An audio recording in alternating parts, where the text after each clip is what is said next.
The hall.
Prime Minister Dr. Vũ Đức Đam, leaders of Vietnam, German delegates, and the World Bank Director in Vietnam.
mở được rồi.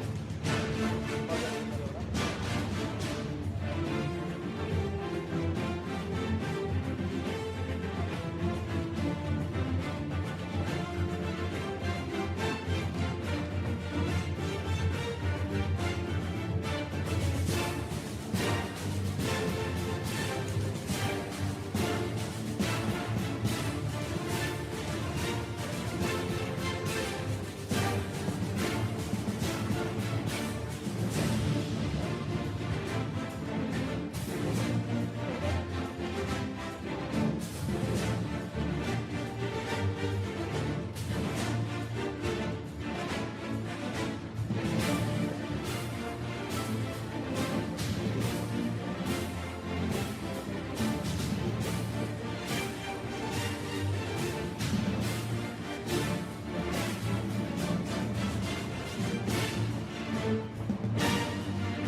Kính thưa quý vị, trân trọng kính mời quý vị ổn định chỗ ngồi. Chương trình lễ khánh thành khuôn viên mới của trường Đại học Việt Đức sẽ bắt đầu trong ít phút nữa. Xin cảm ơn.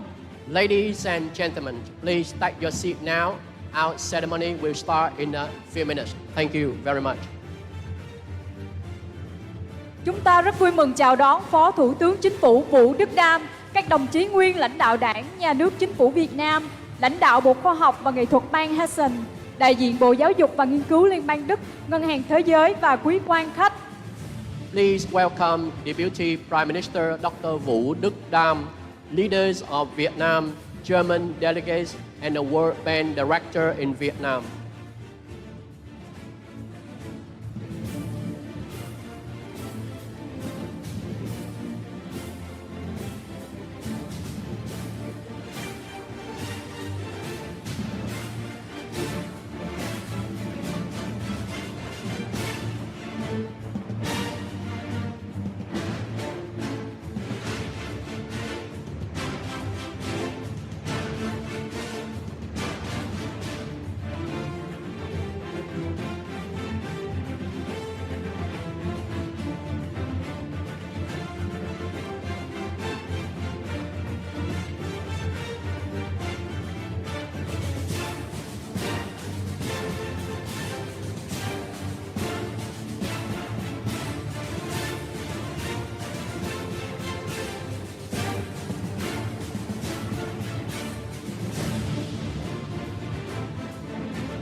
the street lights lit this town like a fire in a blaze, gotta burn it down.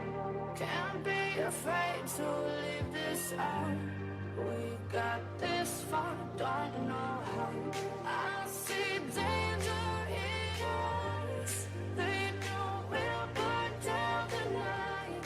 Coming just like the sunrise. You know that we're gonna let it away. Tonight, we're gonna let it away. Tonight, we're gonna let it away. Just like the sunrise, we're gonna let it away.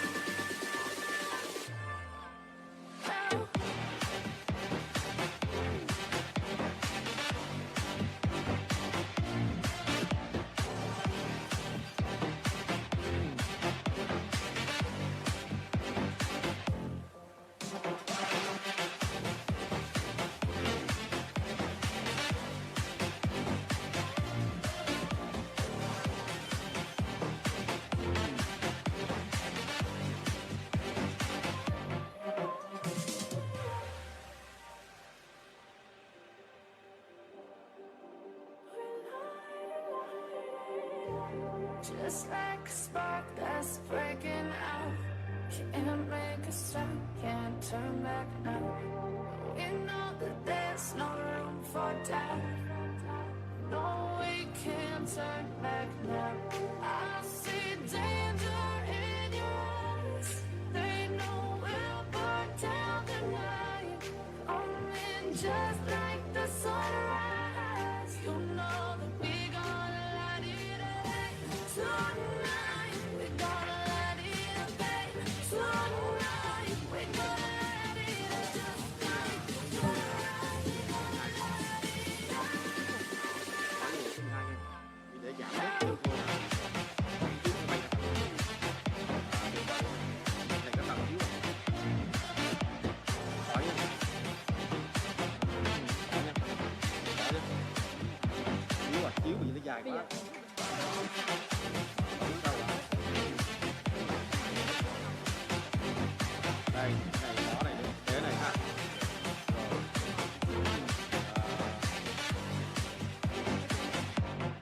Bỏ một sự cảm ơn.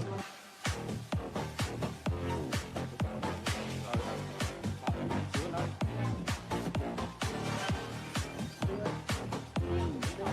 Bắt đầu chưa? Ok.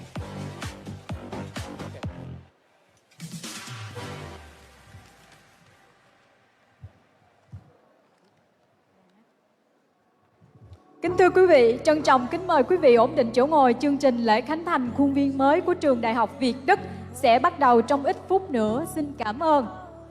Ladies and gentlemen, please take your seat now. Our ceremony will start in the next few minutes. Thank you very much. Kính thưa quý vị, dàn nhạc giao hưởng trình diễn tác phẩm Việt Nam quê hương tôi của nhạc sĩ Đỗ Nhuận và khúc Khải Hoàng ca trong bản giao hưởng số 9 của nhà soạn nhạc Beethoven sẽ bắt đầu chương trình buổi lễ hôm nay. Dear ladies and gentlemen, starting our ceremony, please give a big hand to our classical music band performing Vietnam My Homeland by musician Đỗ Nhuận and order to join in Beethoven's Ninth Symphony.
Just like the street lights lit this town, like a fire in a blaze, gotta burn it down. Can't be afraid to leave this out.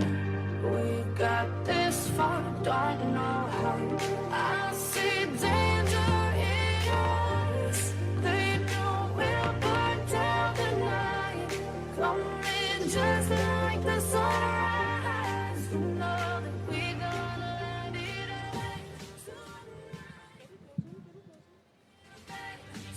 Tonight, we gonna let it rain. Just like the sunrise, we gonna let it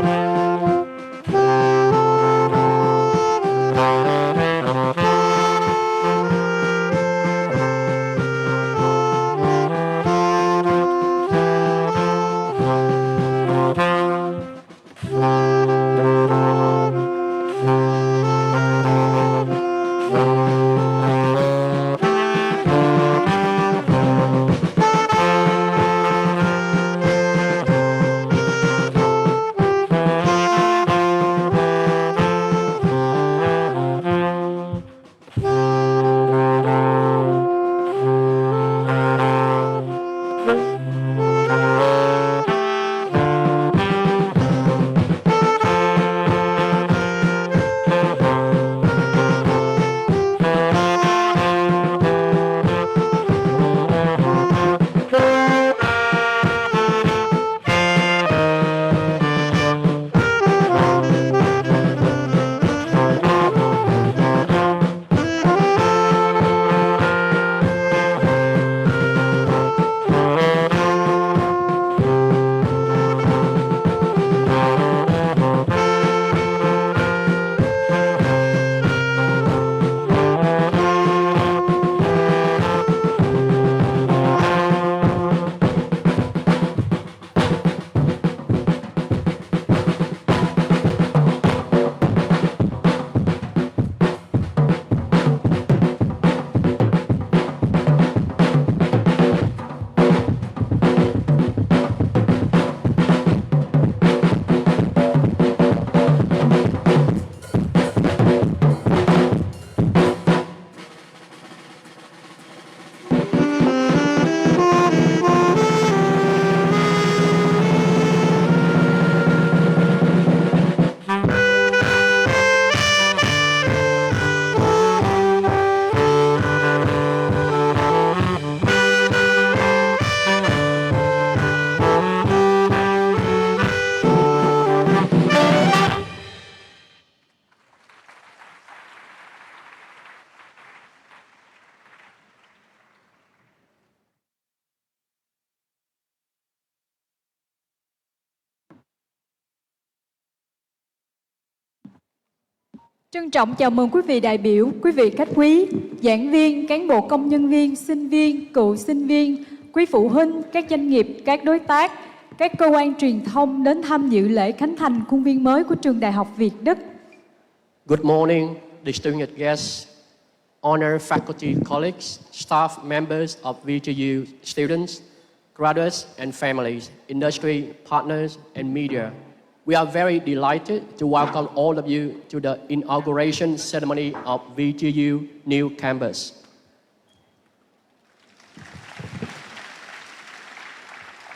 Xin được chân thành cảm ơn quý vị đã đến dự lễ khánh thành khuôn viên mới của Trường Đại học Việt Đức, một sự kiện đánh dấu một giai đoạn phát triển mới với khởi đầu mới đầy may mắn và triển vọng thực hiện sứ mệnh của trường về nghiên cứu và giảng dạy xuất sắc các lĩnh vực kỹ thuật thông minh, công nghệ thông tin cũng như kinh tế và quản lý, đóng góp vào sự phát triển của khu vực và Việt Nam, làm cầu nối trong quan hệ chiến lược giữa Việt Nam và Cộng hòa Liên bang Đức, thắt chặt quan hệ hợp tác giữa Việt Nam và Ngân hàng Thế giới.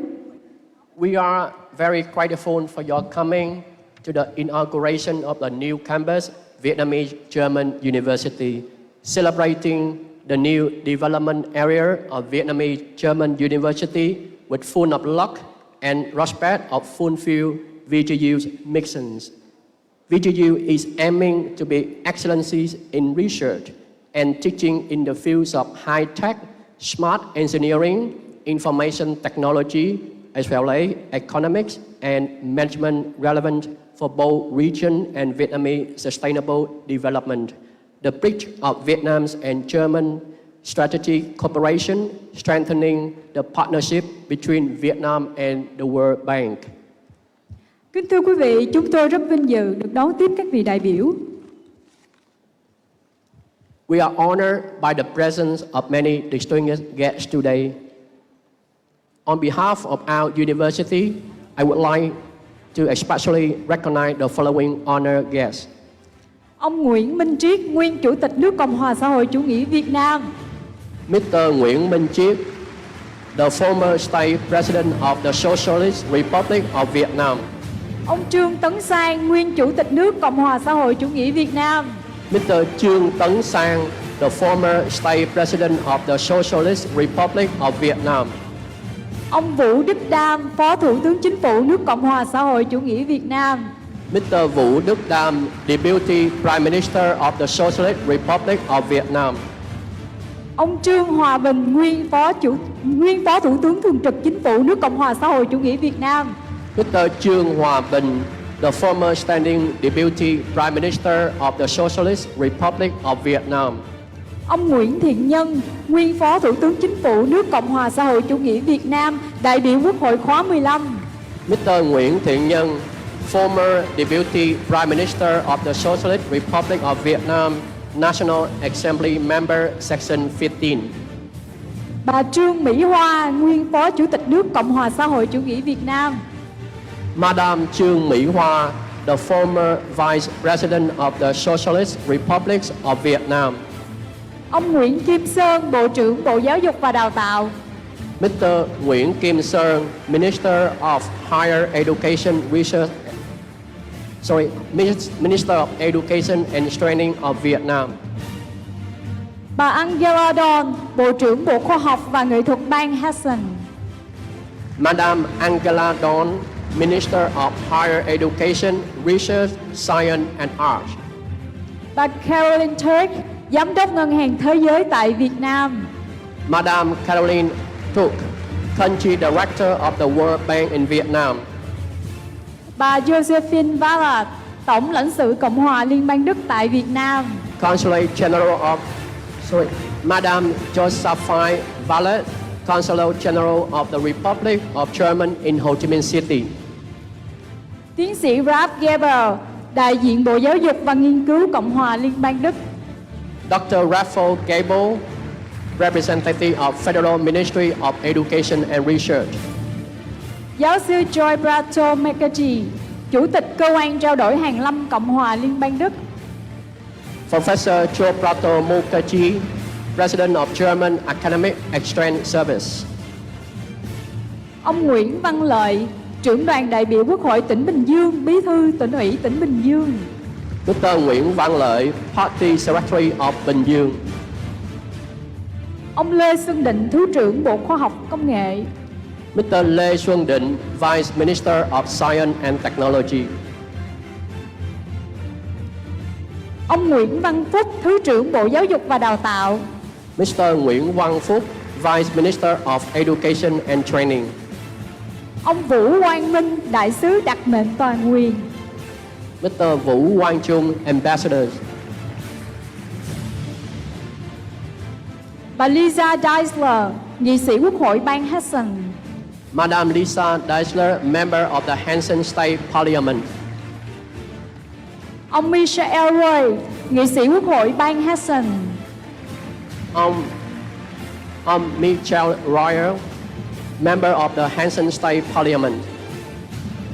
Giáo sư Wilhelm Bender, Chủ tịch Hội những người bạn trường Đại học Việt Đức.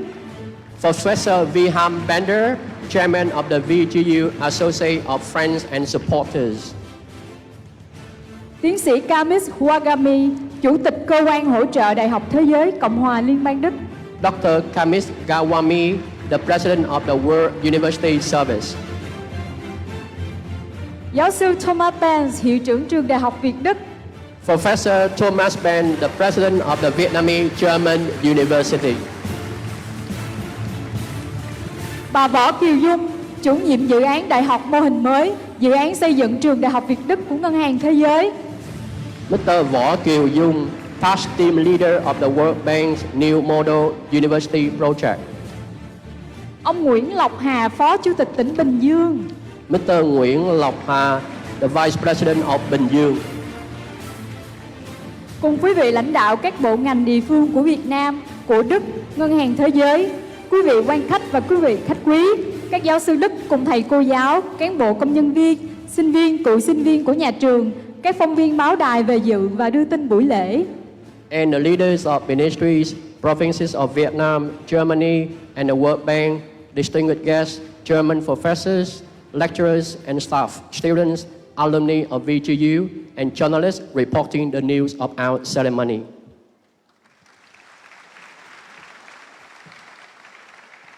Kính mời quý vị đại biểu, quý vị khách quý và toàn thể giảng viên, cán bộ công nhân viên, sinh viên trường Đại học Việt Đức đứng dậy, chỉnh đốn trang phục, chuẩn bị làm lễ chào cờ. May we kindly ask you to stand for the Vietnamese and German national anthems.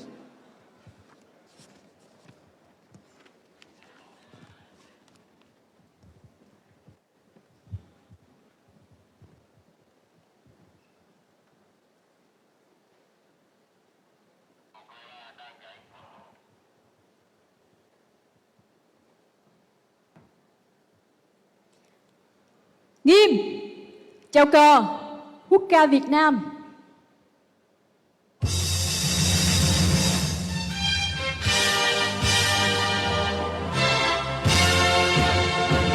Quân quân Việt Nam đi chung lòng quốc quân, bước chân dồn đang che ngược ngầm xa. Cờ hiên máu chiến thắng ta một nước, súng ngoài xa trên quốc quân hành ca. Đường mình có xây dựng quân thủ, an gian lao cùng nhau đâm chiến thu. Vì nhân dân chiến đấu không ngừng, tin em bao giờ xa trường.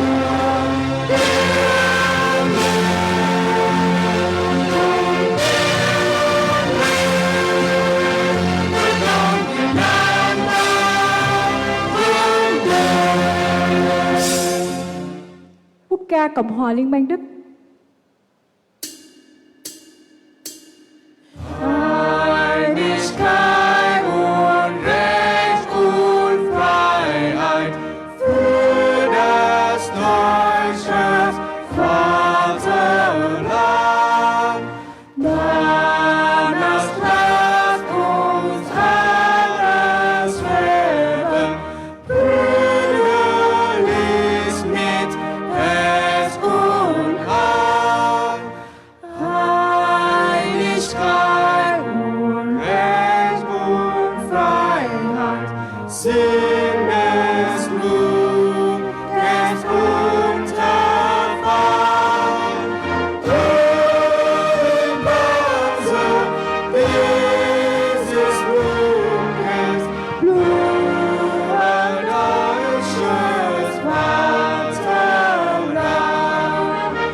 Im Wasser dieses Blutes, Blut deutsches Vaterland. Thôi, kính mời quý vị an tọa. Thank you. Ladies and gentlemen, please take a seat.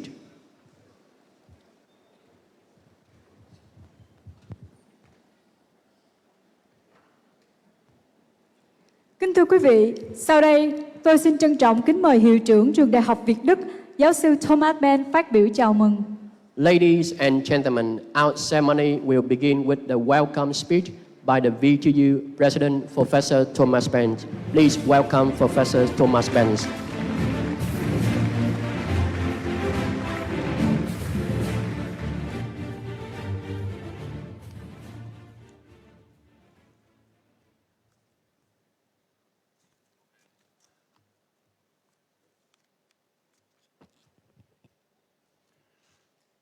It's a great honor for us, Your Excellency, Deputy Prime Minister Vũ Đức Đam, that you are present among us and that you will honor us with a keynote speech today.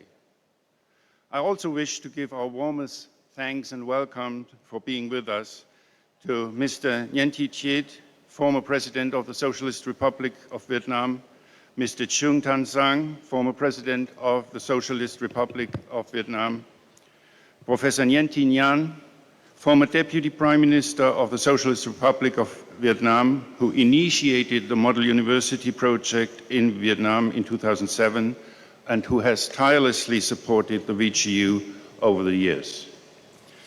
Mr. Trung Hoa Binh, Permanent Deputy Prime Minister of the Socialist Republic of Vietnam, Mr. Trung My Hoa, former Deputy President of the Socialist Republic of Vietnam, Professor Nguyen Kim Son, Minister of Education and Training, Mr. Nguyen Van Loi, Party Secretary of Bình Dương, Mr. Vice Minister Nguyen Van Phuc, Mrs. Angela Dorn, Minister of the Hessen Ministry of Science and Art, Dr. Ralf Gebel, Deputy Head of at BMBF, Ms. Josephine Wallert, Consul General of the Federal Republic of Germany, and Ms. Caroline Turk, World Bank Country Director in Vietnam. Thank you all for joining us today to celebrate the opening of our new VGU campus here in Binh Cát. We would like to also send special greetings to all representatives from BMBF, HMWK, MOET, as well as the VGU Consortium and our German partner universities for being part of this event today.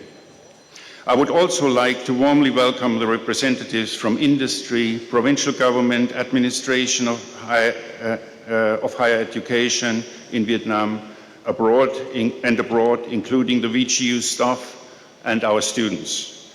Thank you for joining us. I'm delighted and honored to welcome you all to the grand opening of the new campus of the Vietnamese German universities. Your Excellencies, dear members of the academic community and industrial partners, dear VGU students, alumni, staff, colleagues, and friends of the universities, ladies and gentlemen, a decade usually makes a big difference, and it's certainly the case with our university.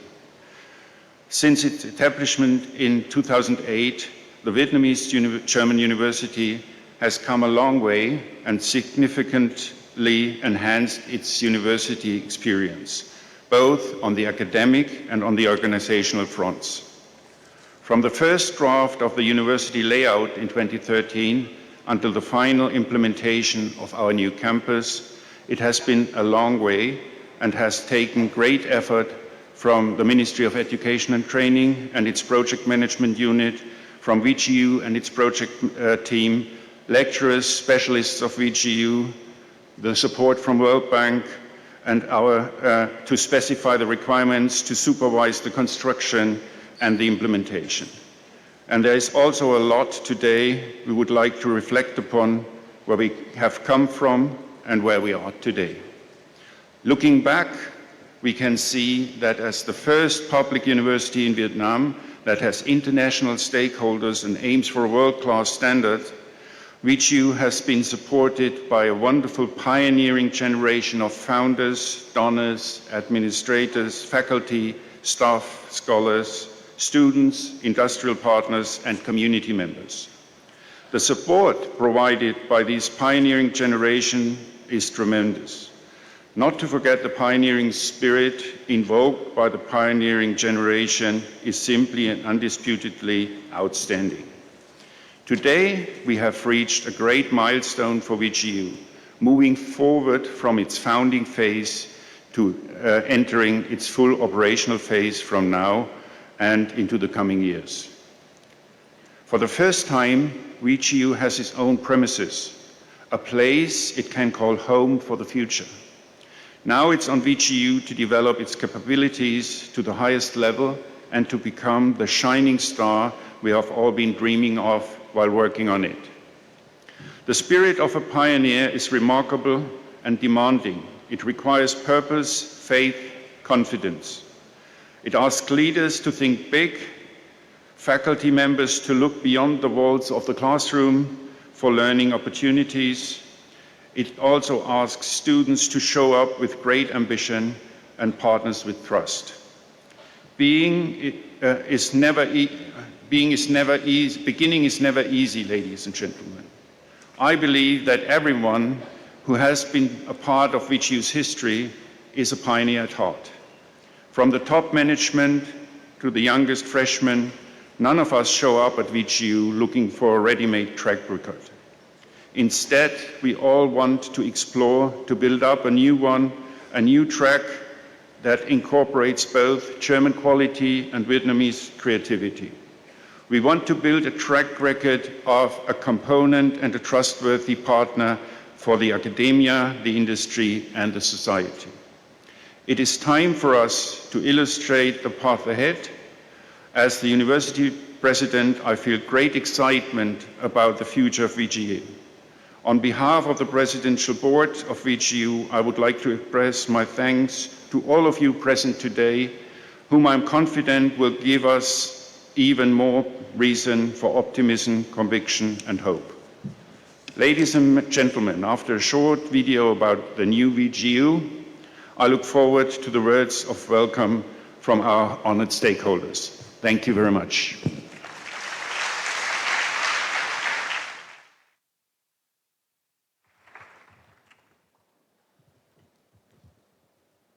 Trân trọng cảm ơn giáo sư Thomas Benz. Thank you, Professor Thomas Benz.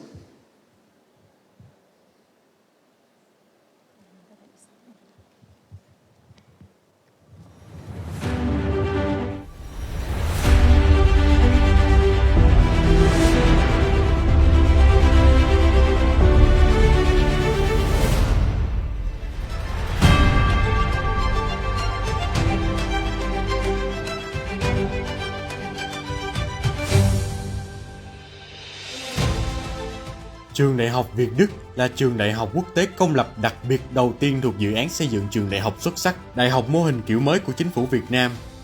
Được thành lập dựa trên cơ sở hợp tác với một quốc gia đối tác là Cộng hòa Liên bang Đức và là bước triển khai cụ thể nghị quyết số 14/2005 NQ-CB ngày 2 tháng 11 năm 2005 của chính phủ về đổi mới cơ bản và toàn diện giáo dục đại học Việt Nam giai đoạn 2006-2020 và quyết định số 145/2006 QĐ-TTG ngày 20 tháng 6 năm 2006 của Thủ tướng Chính phủ về chủ trương và những định hướng lớn xây dựng trường đại học xuất sắc đẳng cấp quốc tế của Việt Nam.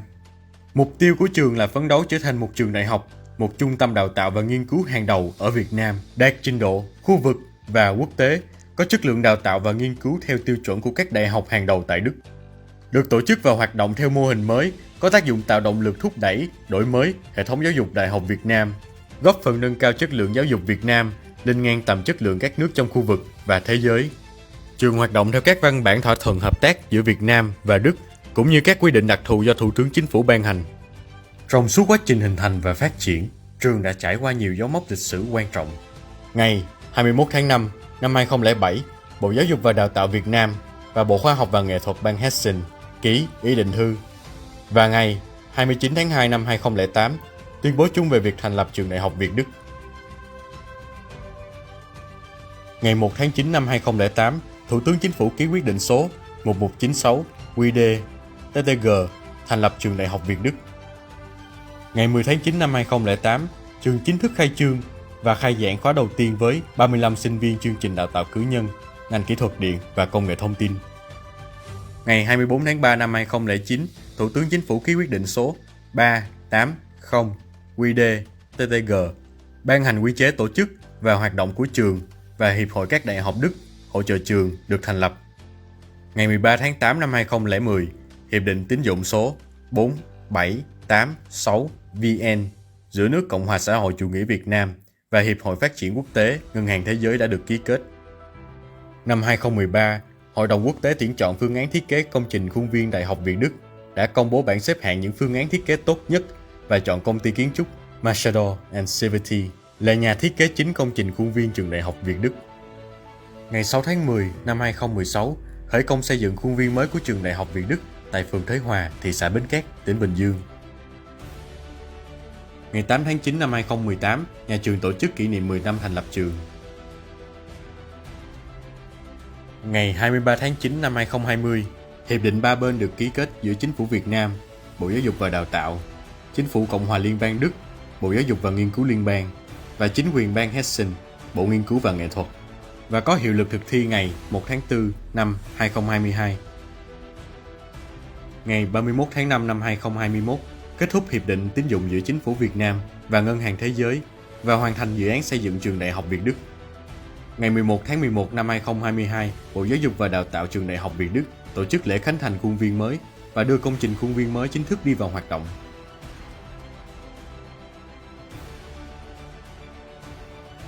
Khuôn viên mới được xây dựng hiện đại và công năng, đảm bảo điều kiện cho một đại học định hướng nghiên cứu theo tiêu chuẩn Đức và quốc tế, mang đến một môi trường học tập, giảng dạy, nghiên cứu và làm việc lý tưởng cho sinh viên và đội ngũ cán bộ giảng viên và nhân viên.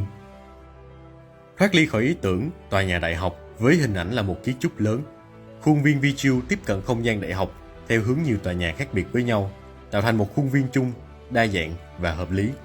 Tổng diện tích khuôn viên VTU rộng 50,5 ha, 154.000 m2 sàn xây dựng, được đầu tư gần 200 triệu đô la Mỹ. Với chiến lược phân vùng trong khuôn viên, phát triển cụ thể và vững chắc theo từng kết cấu kiến trúc và công năng. Khuôn viên VTU đem đến một hệ sinh thái đô thị đại học bao gồm đầy đủ các khu chức năng như tòa nhà học thuật được thiết kế cùng chung kiểu mẫu, chỉ khác nhau về kích thước, màu sắc theo hướng đơn giản, trang trọng. Các công trình khác có như thư viện,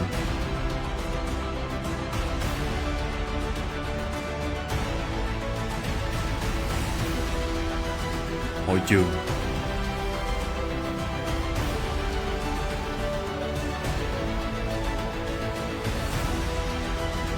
nhà điều hành,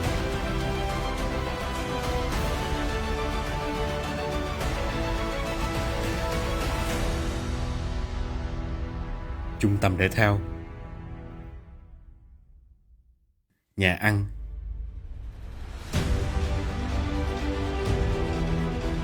ký túc xá dành cho sinh viên và học viên,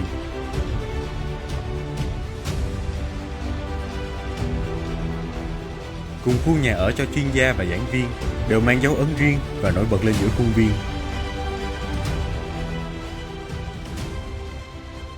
Bên cạnh đó, mỗi tòa nhà đều sử dụng hệ thống làm mát thụ động nhờ lợi dụng đặc điểm thiết kế, giảm phát thải và tiết kiệm năng lượng, giúp tiết kiệm chi phí vận hành và bảo trì, đồng thời tăng cường sức khỏe cho người sử dụng.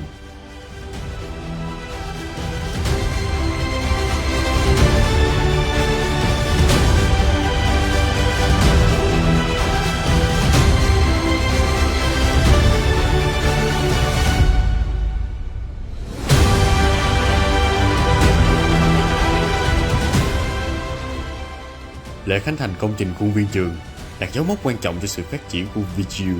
Với khuôn viên và cơ sở vật chất hiện đại, đạt chuẩn quốc tế, đủ điều kiện phục vụ công tác đào tạo và nghiên cứu theo tiêu chuẩn Đức, sẽ kiến tạo những bước đột phá mới trong quan hệ đối tác học thuật giữa châu Á và châu Âu. Dự án cũng là minh chứng cho sự hợp tác hiệu quả giữa Việt Nam và Ngân hàng Thế giới, cũng như mối quan hệ tốt đẹp giữa Việt Nam và Cộng hòa Liên bang Đức.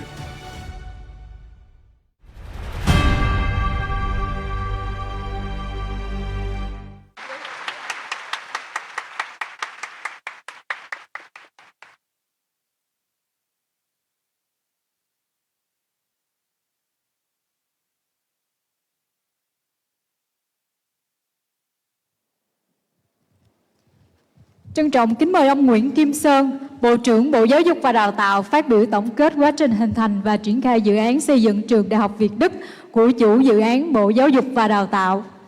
May we have the honor to invite His Excellency Mr. Nguyễn Kim Sơn, Minister of Education and Training, a project owner initiative to review the foundation and implementation of the VTU project.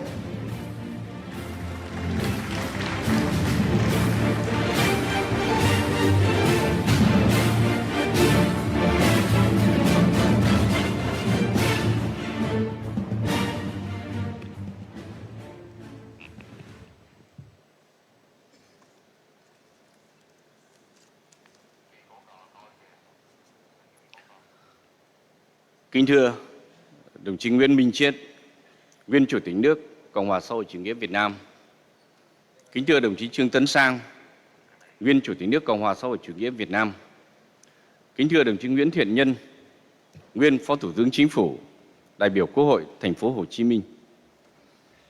Kính thưa đồng chí Trương Hòa Bình, nguyên Phó Thủ tướng thường trực Chính phủ nước Cộng hòa xã hội chủ nghĩa Việt Nam. Kính thưa đồng chí Vũ Đức Đam, Ủy viên Trung ương Đảng, Phó Thủ tướng Chính phủ. Kính thưa đồng chí Trương Mỹ Hoa, nguyên Phó Chủ tịch nước Cộng hòa xã hội chủ nghĩa Việt Nam. Kính thưa bà Angela Dorn, Bộ trưởng Bộ Khoa học và Nghệ thuật bang Hessen, Cộng hòa Liên bang Đức, Phó Chủ tịch Hội đồng Trường Đại học Việt Đức. Kính thưa bà Joyfire Ronald, Tổng lãnh sự quán Cộng hòa Liên bang Đức tại thành phố Hồ Chí Minh. Kính thưa bà Kathleen Thorpe, Giám đốc Ngân hàng Thế giới tại Việt Nam. Kính thưa ông Nguyễn Văn Lợi, Ủy viên Trung ương Đảng, Bí thư Tỉnh ủy tỉnh Bình Dương. Kính thưa các vị khách quý Việt Nam và Cộng hòa Liên bang Đức, thưa các đồng chí lãnh đạo, nguyên lãnh đạo Đảng, Nhà nước, các bộ, ban ngành và các địa phương. Kính thưa các nhà giáo và thưa các bạn sinh viên. Trường Đại học Việt Đức được thành lập theo chủ trương của Chính phủ nước Cộng hòa xã hội chủ nghĩa Việt Nam nhằm xây dựng một số trường đại học xuất sắc, nhằm thúc đẩy tiến trình đổi mới giáo dục đại học ở Việt Nam. Trong tiến trình này, Trường Đại học Việt Đức được xây dựng với mục tiêu trở thành khuôn mẫu về quản trị đại học hiện đại, đào tạo và nghiên cứu chất lượng cao theo mô hình của các đại học của Cộng hòa Liên bang Đức. Được triển khai từ năm 2010, dự án xây dựng Trường Đại học Việt Đức với tổng số vốn đầu tư khoảng 180 triệu USD. Dự án xây dựng Trường Đại học Việt Đức là dự án được triển khai đầu tiên trong số các dự án xây dựng các trường đại học xuất sắc trên cơ sở quan hệ hợp tác giữa Bộ Giáo dục và Đào tạo của Việt Nam, Bộ Khoa học và Nghệ thuật bang Hessen, Cộng hòa Liên bang Đức và Bộ Giáo dục và Nghiên cứu Cộng hòa Liên bang Đức cùng số hỗ trợ tài chính bằng nguồn vốn tín dụng ưu đãi của Hiệp hội Phát triển Quốc tế thông qua Ngân hàng Thế giới và vốn đối ứng của Chính phủ Việt Nam. Sau hơn 10 năm thực hiện, công trình thi công khuôn viên của trường tại Bến Cát, Bình Dương đã hoàn thành. Và ngày hôm nay, trong không khí trang trọng và với sự hiện diện của toàn thể các quý vị đại biểu, các vị khách quý cùng toàn thể cán bộ, giảng viên, nhân viên và sinh viên của nhà trường, chúng ta hân hoan thực hiện nghi lễ khánh thành và chính thức đưa vào sử dụng một trong những khuôn viên đại học hiện đại ở Việt Nam. Tọa lạc trên một khu đất rộng trên 50 hectare tại phường Thới Hòa, thị xã Bến Cát, tỉnh Bình Dương. Khuôn viên trường được xây dựng theo mô hình kiến trúc hiện đại, áp dụng các nguyên tắc thiết kế và tiêu chuẩn chất lượng, được quan sát tại Đức, châu Âu và có cân nhắc xem xét đến các đặc điểm khí hậu và văn hóa của Việt Nam. Kính thưa các vị khách quý, dù đã có những trở ngại và thách thức đặt ra trong quá trình phát triển, nhưng nhà trường đã và đang nỗ lực thiết lập một cơ cấu tổ chức quản trị hiện đại, bước đầu xây dựng được đội ngũ các giảng viên có năng lực và tâm huyết. Đó chính là nguồn lực quan trọng nhất cho tương lai phát triển của nhà trường. Đội ngũ cán bộ giảng dạy và nghiên cứu của trường đã rất nỗ lực và đã đạt được những thành tựu quan trọng bước đầu. Với những minh chứng về công bố quốc tế của giảng viên, nhà trường hiện đã thuộc nhóm đầu của cả nước. Một số nhóm nghiên cứu trọng điểm trong những lĩnh vực mà phía Cộng hòa Liên bang Đức có thế mạnh cũng đã được dần hình thành. Đến nay, nhà trường đang triển khai tổng cộng 15 chương trình đào tạo, trong đó có 8 chương trình đào tạo trình độ thạc sĩ và 7 chương trình đào tạo trình độ bậc đại học thuộc 5 khối ngành chuyên sâu về khoa học, kỹ thuật và công nghệ. Nhà trường cũng đang đào tạo hơn 2.000 sinh viên và học viên cao học, trong đó sinh viên quốc tế chiếm hơn 3% và đến từ 17 các quốc gia khác nhau trên thế giới. Sinh viên và học viên tốt nghiệp của trường đã đạt tiêu chuẩn đào tạo của Đức và châu Âu, được các cơ quan, doanh nghiệp trong và ngoài nước tiếp nhận và bước đầu đánh giá cao. Kết quả khảo sát cho thấy sinh viên, học viên tốt nghiệp của trường có thu nhập cao hơn so với mức thu nhập trung bình của sinh viên tốt nghiệp trên thị trường lao động ở Việt Nam hiện nay. Mức độ phù hợp và tỷ lệ hài lòng cao cũng cho thấy nhà trường đã bắt đầu có những đóng góp tích cực vào việc tạo ra nguồn nhân lực chất lượng cao cho Việt Nam. Có được những kết quả này phải kể đến quyết tâm của chính phủ Việt Nam và các bên liên quan, sự hỗ trợ và đồng hành của tất cả các cơ quan, tổ chức và các cá nhân đã tham gia vào triển khai dự án trong thời gian vừa qua. Lễ khánh thành khuôn viên Trường Đại học Việt Đức hôm nay là một dấu mốc quan trọng, đánh dấu sự thành công của dự án, tạo tiền đề để tiến tới phát triển và mở rộng hơn nữa Trường Đại học Việt Đức. Điều này cũng đánh dấu sự thành công trong quan hệ hợp tác giữa chính phủ Việt Nam, Ngân hàng Thế giới và chính phủ Cộng hòa Liên bang Đức trong chiến lược hợp tác về giáo dục và phát triển hệ thống đại học. Đánh dấu sự thành công với những phấn đấu và nỗ lực không mệt mỏi của cả phía Việt Nam và phía Cộng hòa Liên bang Đức trong quá trình đầu tư, xây dựng và phát triển nhà trường. Đây cũng là ngọn hải đăng trong quan hệ hợp tác giữa hai nước Việt Nam và Cộng hòa Liên bang Đức. Thay mặt cho lãnh đạo Bộ Giáo dục và Đào tạo, tôi xin trân trọng cảm ơn lãnh đạo Đảng, Nhà nước và Chính phủ nước Cộng hòa xã hội chủ nghĩa Việt Nam đã quan tâm chỉ đạo sâu sát và tạo điều kiện thuận lợi trong quá trình xây dựng và triển khai dự án. Xin cảm ơn các bộ ngành, chính quyền và nhân dân tỉnh Bình Dương, thành phố Hồ Chí Minh. Đặc biệt xin cảm ơn Chính phủ Cộng hòa Liên bang Đức, chính quyền bang Hessen, Ngân hàng Thế giới và toàn thể các quý vị đã có mặt ở đây và đã dành sự quan tâm sâu sắc, hỗ trợ hiệu quả cho Trường Đại học Việt Đức và dự án xây dựng Trường Đại học Việt Đức trong suốt thời gian vừa qua. Chúc cho Trường Đại học Việt Đức không ngừng phát triển, đáp ứng được kỳ vọng, mong mỏi của chính phủ và nhân dân hai nước Việt Nam và Cộng hòa Liên bang Đức. Kính chúc các quý vị sức khỏe, hạnh phúc và thành công. Xin trân trọng cảm ơn.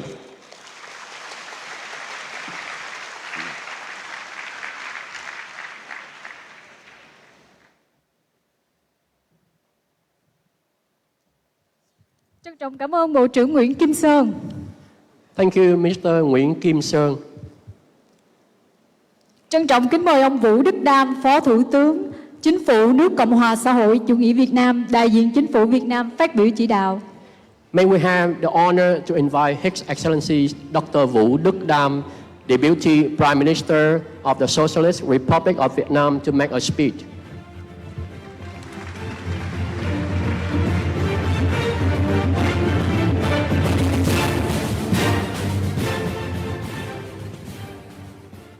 Kính thưa đồng chí Nguyễn Minh Chiết, nguyên Ủy viên Bộ Chính trị, nguyên Chủ tịch nước Cộng hòa xã hội chủ nghĩa Việt Nam. Kính thưa đồng chí Trương Tấn Sang, nguyên Ủy viên Bộ Chính trị, nguyên Chủ tịch nước Cộng hòa xã hội chủ nghĩa Việt Nam. Kính thưa đồng chí Trương Hòa Bình, nguyên Ủy viên Bộ Chính trị, nguyên Phó Thủ tướng Thường trực Chính phủ nước Cộng hòa xã hội chủ nghĩa Việt Nam. Kính thưa đồng chí Nguyễn Thiện Nhân, nguyên Ủy viên Bộ Chính trị, nguyên Phó Thủ tướng Chính phủ nước Cộng hòa xã hội chủ nghĩa Việt Nam. Kính thưa đồng chí Trương Thị Mỹ Hoa, nguyên Phó Chủ tịch nước Cộng hòa xã hội chủ nghĩa Việt Nam.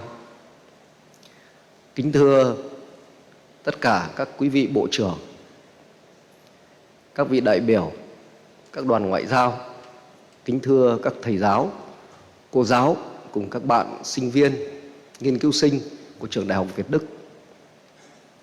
Hôm nay là một ngày rất đặc biệt. Chúng ta có mặt tại đây cùng khánh thành khuôn viên của Trường Đại học Việt Đức.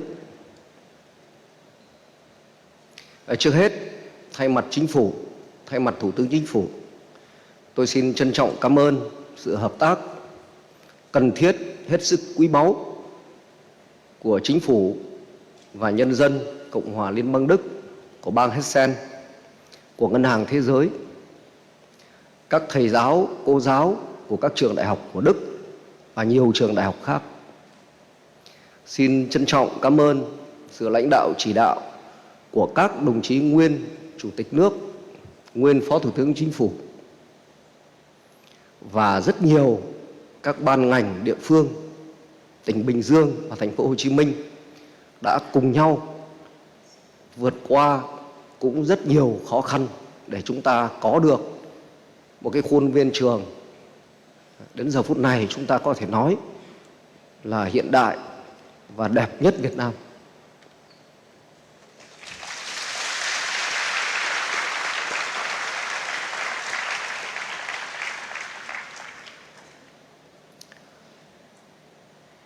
Trước khi có được khuôn viên này thì trường Đại học Việt Đức ban đầu thực sự là từ không rồi đến có, từ nhỏ đến lớn. Chúng ta trong những điều kiện còn rất khó khăn, nhưng đã từng bước hình thành được cơ chế của một trường đại học hướng tới một đại học xuất sắc, không chỉ của Việt Nam mà có tầm nhìn lâu dài, thành một trường đại học xuất sắc của khu vực.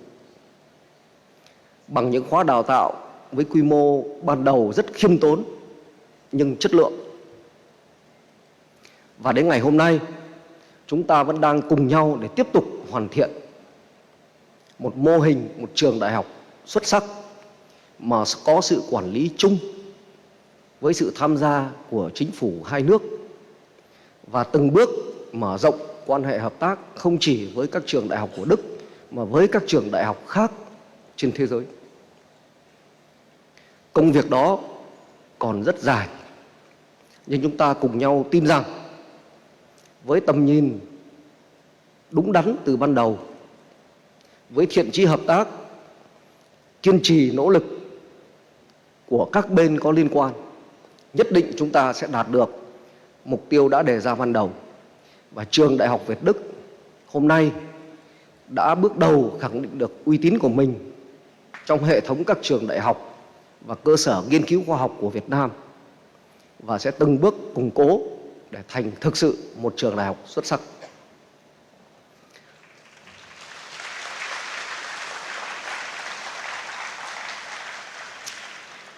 Kính thưa các bạn Đức, ở Việt Nam,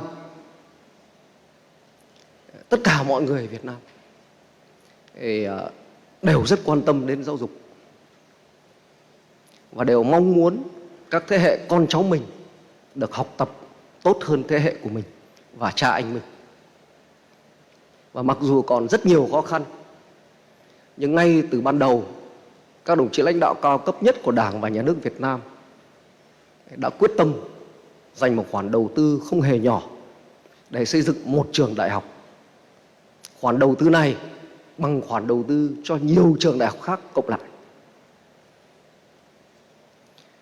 Sự lựa chọn đối tác Đức và bang Hessen là một sự lựa chọn không chỉ quan trọng đối với phát triển giáo dục đại học ở Việt Nam, mà còn là một sự lựa chọn để xây dựng một mối quan hệ hợp tác chiến lược lâu dài giữa hai đất nước.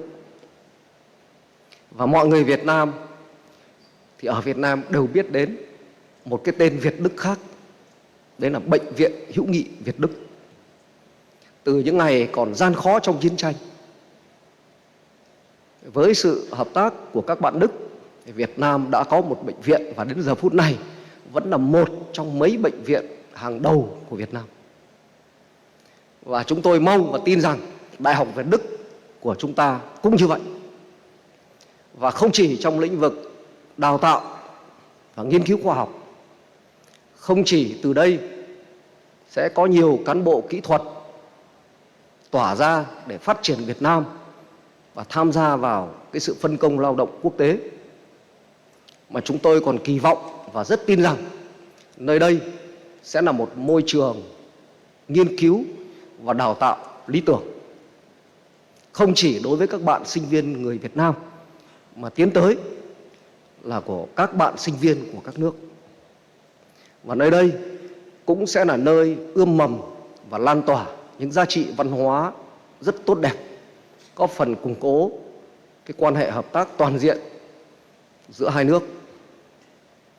Một lần nữa xin cảm ơn từ đáy lòng sự nỗ lực của tất cả các tổ chức, các cá nhân mà tôi không thể kể hết ra ngày hôm nay được, đã cùng nhau để chúng ta có sự kiện ngày hôm nay.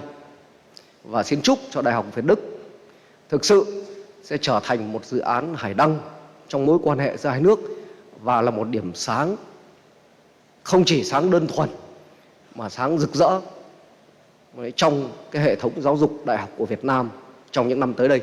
Xin trân trọng cảm ơn.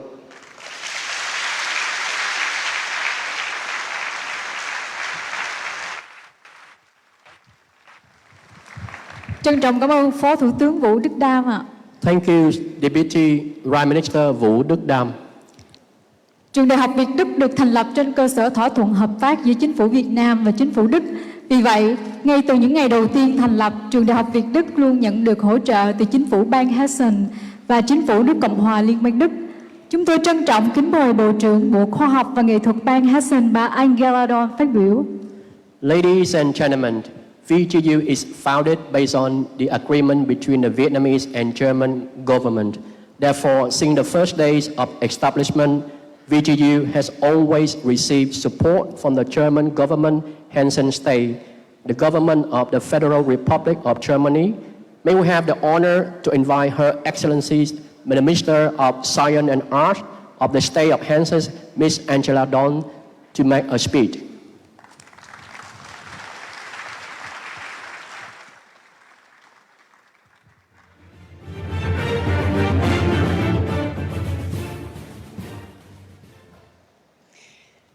Sehr geehrter Staatspräsident AD, Dankeschön.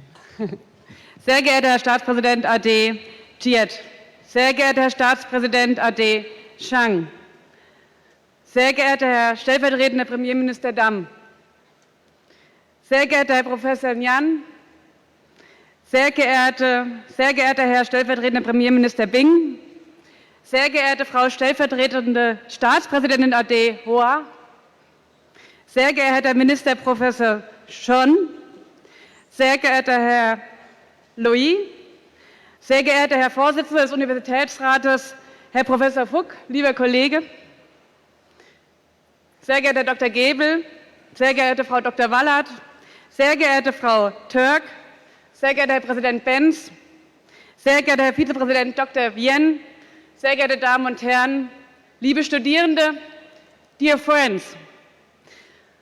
Was für ein besonderer Anlass, was für ein besonderer Tag. Wir sind heute hier auf dem modernsten Campus, den Vietnam zu bieten hat.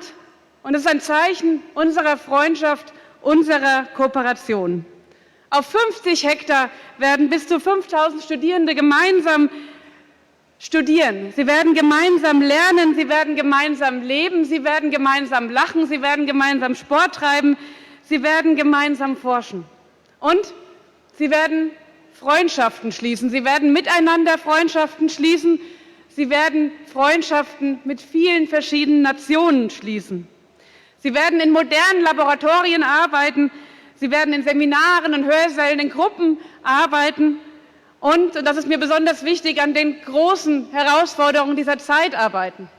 An den globalen Herausforderungen, die wir leider miteinander teilen müssen. Die Klimakrise, die Corona-Pandemie, die Frage der endlichen Ressourcen und wie wir sie schonend nutzen, wie wir unsere Städte nachhaltig entwickeln. All das sind gemeinsame Herausforderungen und ich bin fest davon überzeugt, wir können sie nur gemeinsam am Ende lösen.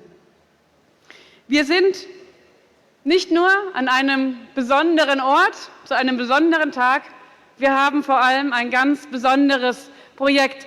Und da bin ich Ihnen, Herr stellvertretender Premierminister Dam, sehr dankbar, dass Sie diese Vision gerade mit uns geteilt haben und dass Sie so stark an die gemeinsame Kooperation und an diese Festhalten an dieser Vision gerade noch mal sehr deutlich gemacht haben.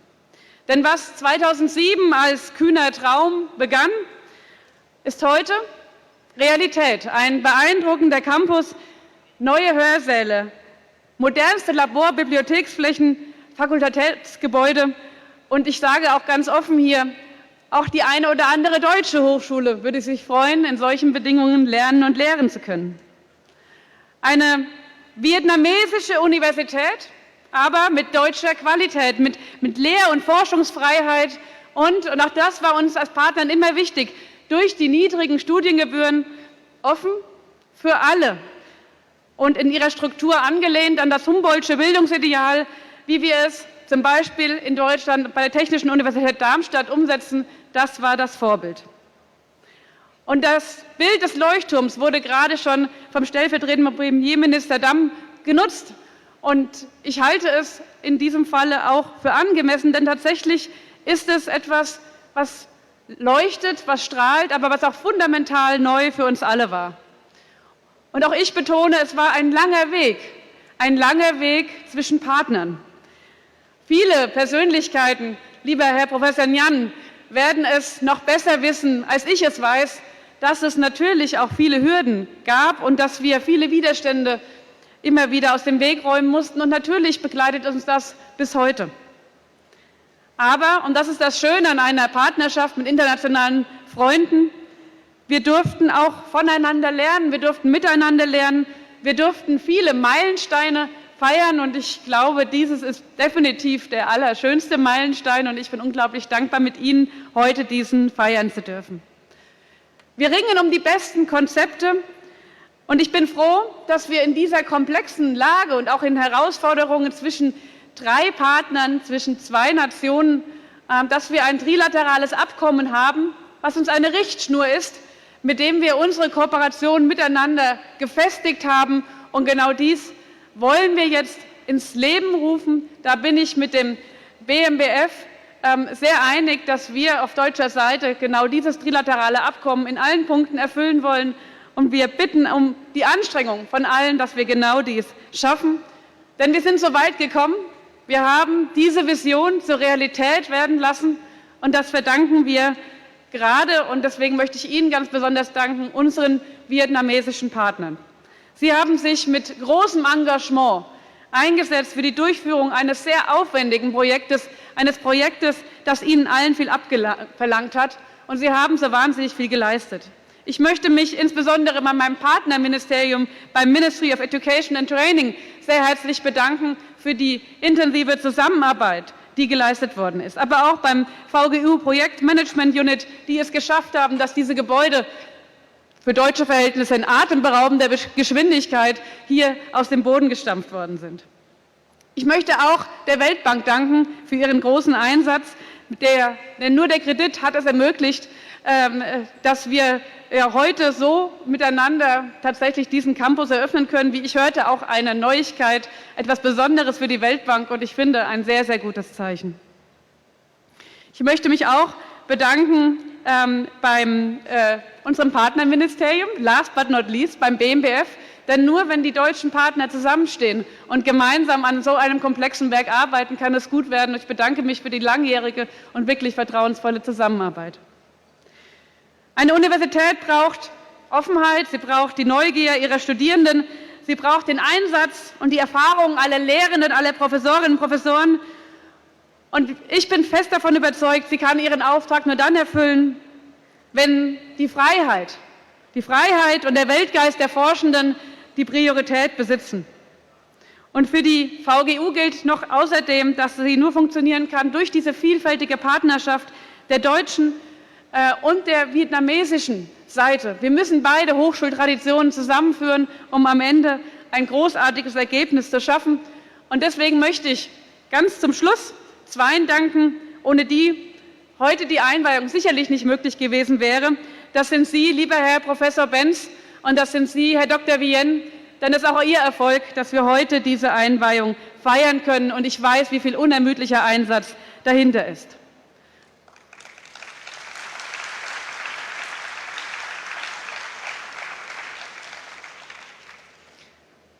Diese Einweihung zeigt, an wie vielen Stellen wir unsere Partnerschaft zwischen Hessen und Vietnam, zwischen Deutschland und Vietnam stärken konnten. Sie ist ein sichtbares Juwel dieser Beziehungen unserer beiden Länder, ein Zeichen dafür, was ermöglicht werden kann, wenn Menschen zusammenkommen und über sich hinauswachsen wollen, wenn sie eine echte Vision haben und überlegen, wie sie ihre Stärken zusammenbringen können.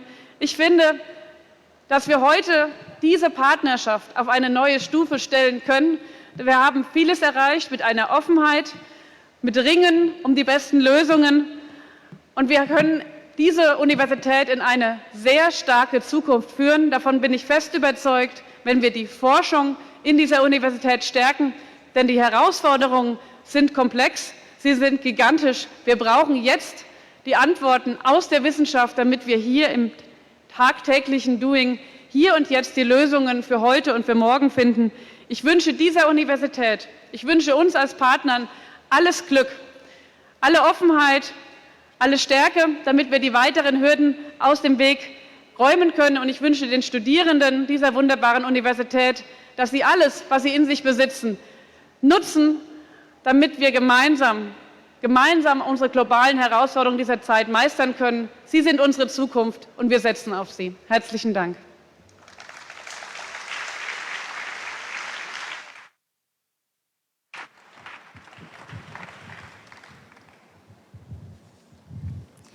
Trân trọng cảm ơn bà Bộ trưởng Angela Dawn. Thank you, Minister Ms. Angela Dawn. Trường Đại học Việt Đức có quy mô 5,5 hecta với tổng mức đầu tư gần 200 triệu đô la Mỹ từ nguồn vốn tín dụng ưu đãi của Ngân hàng Thế giới và vốn đối ứng của Chính phủ Việt Nam. Trân trọng kính mời bà Caroline Turk, Giám đốc Ngân hàng Thế giới tại Việt Nam, đại diện Ngân hàng Thế giới phát biểu. Ladies and gentlemen, VGU has a size of 50.5 hectares with total financial investment of approximately 200 million USD from reciprocal loans of the World Bank and the counterpart fund of the Vietnamese government. Now, may we have honor to invite Ms. Caroline Thuc, Country Director of World Bank, representative of the World Bank, to make a speech.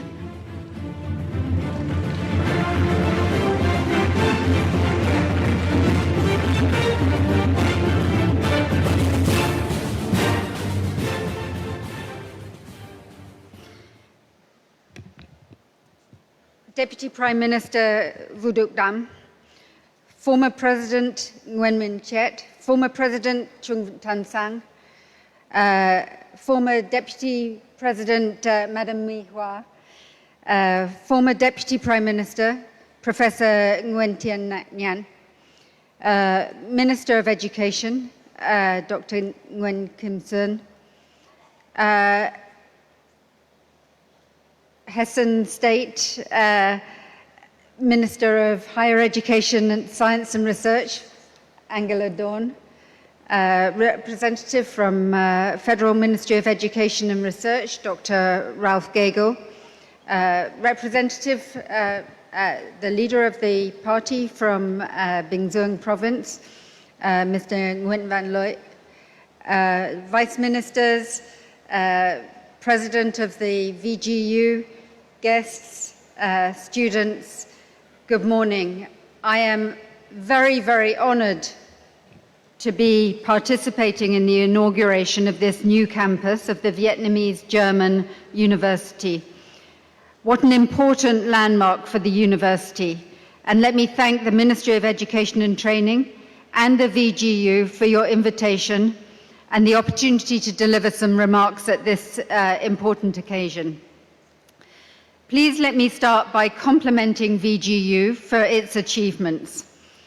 VGU is only 14 years old, but during this brief time, VGU has become a thriving university with modern facilities, an empowered faculty across the subjects, and a mission to teach its students to become global citizens with 21st century skills. Throughout this journey, VGU has embraced research, teaching excellence, diversity, and has built a governance structure that will nurture talent management, academic integrity, and freedom. In this sense, VGU demonstrates a modern governance policy framework for other higher education institutions in the country. I want to just highlight a few of the achievements that we in the World Bank have observed as being achieved by the VGU. First of all, on teaching excellence, the latest graduate tracer survey in 2020 showed that 86% of VGU graduates were either employed in a field related to their studies or enrolled in a graduate program, and the bachelor graduate's average annual gross earnings is estimated at Vietnam Dong 252 million a year, higher than the national average. So that's very good news for the students who are joining us today. On research, VGU has ranked within the top 10 universities in Vietnam in 2019 for international scientific indexing publications per full-time member of the faculty. Similarly, VGU has achieved important milestones towards more sustainable financing for research.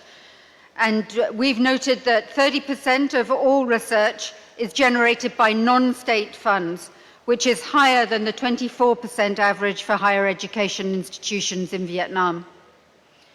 On modern governance, with the establishment of the University Council, the Senate and the Faculty Council, VGU has adopted a modern governance structure supporting a transparent and participative decision-making process, and this promotes ownership and responsibility of the university staff.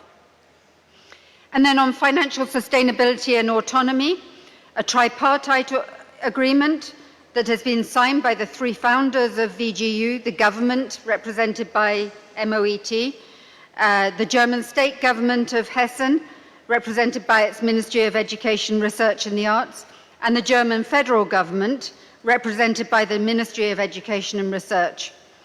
And this partnership confirms the government of Vietnam's commitment to funding some of the operational costs for VGU, and the German government's commitment for the provision of financing for at least 5 years. These are exceptional achievements, and I want to congratulate both Ministries of Education and the leadership on these significant and critical successes. I also want to use this moment to talk briefly about some of the challenges of skill development and education in Vietnam, and the contribution that VGU might make. We all recognize that for Vietnam to achieve its ambitious aspirations to become a high-income economy by 2045, we will need a better and larger skilled labor force so that we can improve productivity, so that we can boost innovation, and so we can support the adoption of modern technologies by enterprises. I've got three critical areas that I think need to be addressed in order to realize these ambitions. First of all, we have to observe that Vietnam has a low-skilled labor force relative to peers in the region, and this points to broader challenges in the quality and level of training and training in the tertiary education sector. And by tertiary education sector, I mean both the TVET and the higher education sector. I can share some data points which highlight this gap. For example, half of today's school-going children are not completing high school, and only 30% are transitioning either to vocational training or to higher education.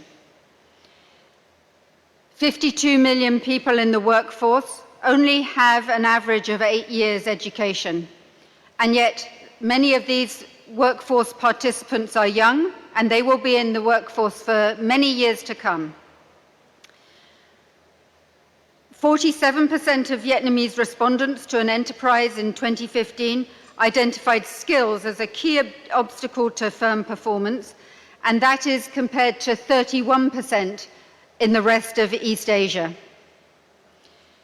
Vietnam was ranked in the bottom third of the 141 countries listed in the 2019 Global Competitiveness Index by the World Economic Forum on skills of the current workforce, and was ranked 116 out of 141 on the skill set of graduates. While East Asia's region's 7 advanced economies all feature in the top 20% of that index. And when you look at countries like Singapore, Japan, Hong Kong, they are well over 80% in that index.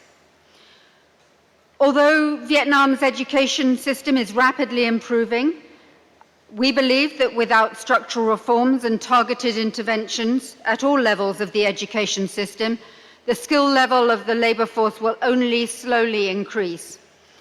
We have estimated that if education attainment continues to improve at past rates, the share of the labor force with tertiary education will increase from 11% to only 15% by 2050.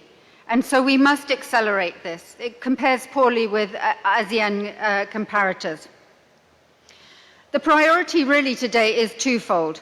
It lies in improving the education services for today's youth so that they can complete tertiary education and have degrees that employers value.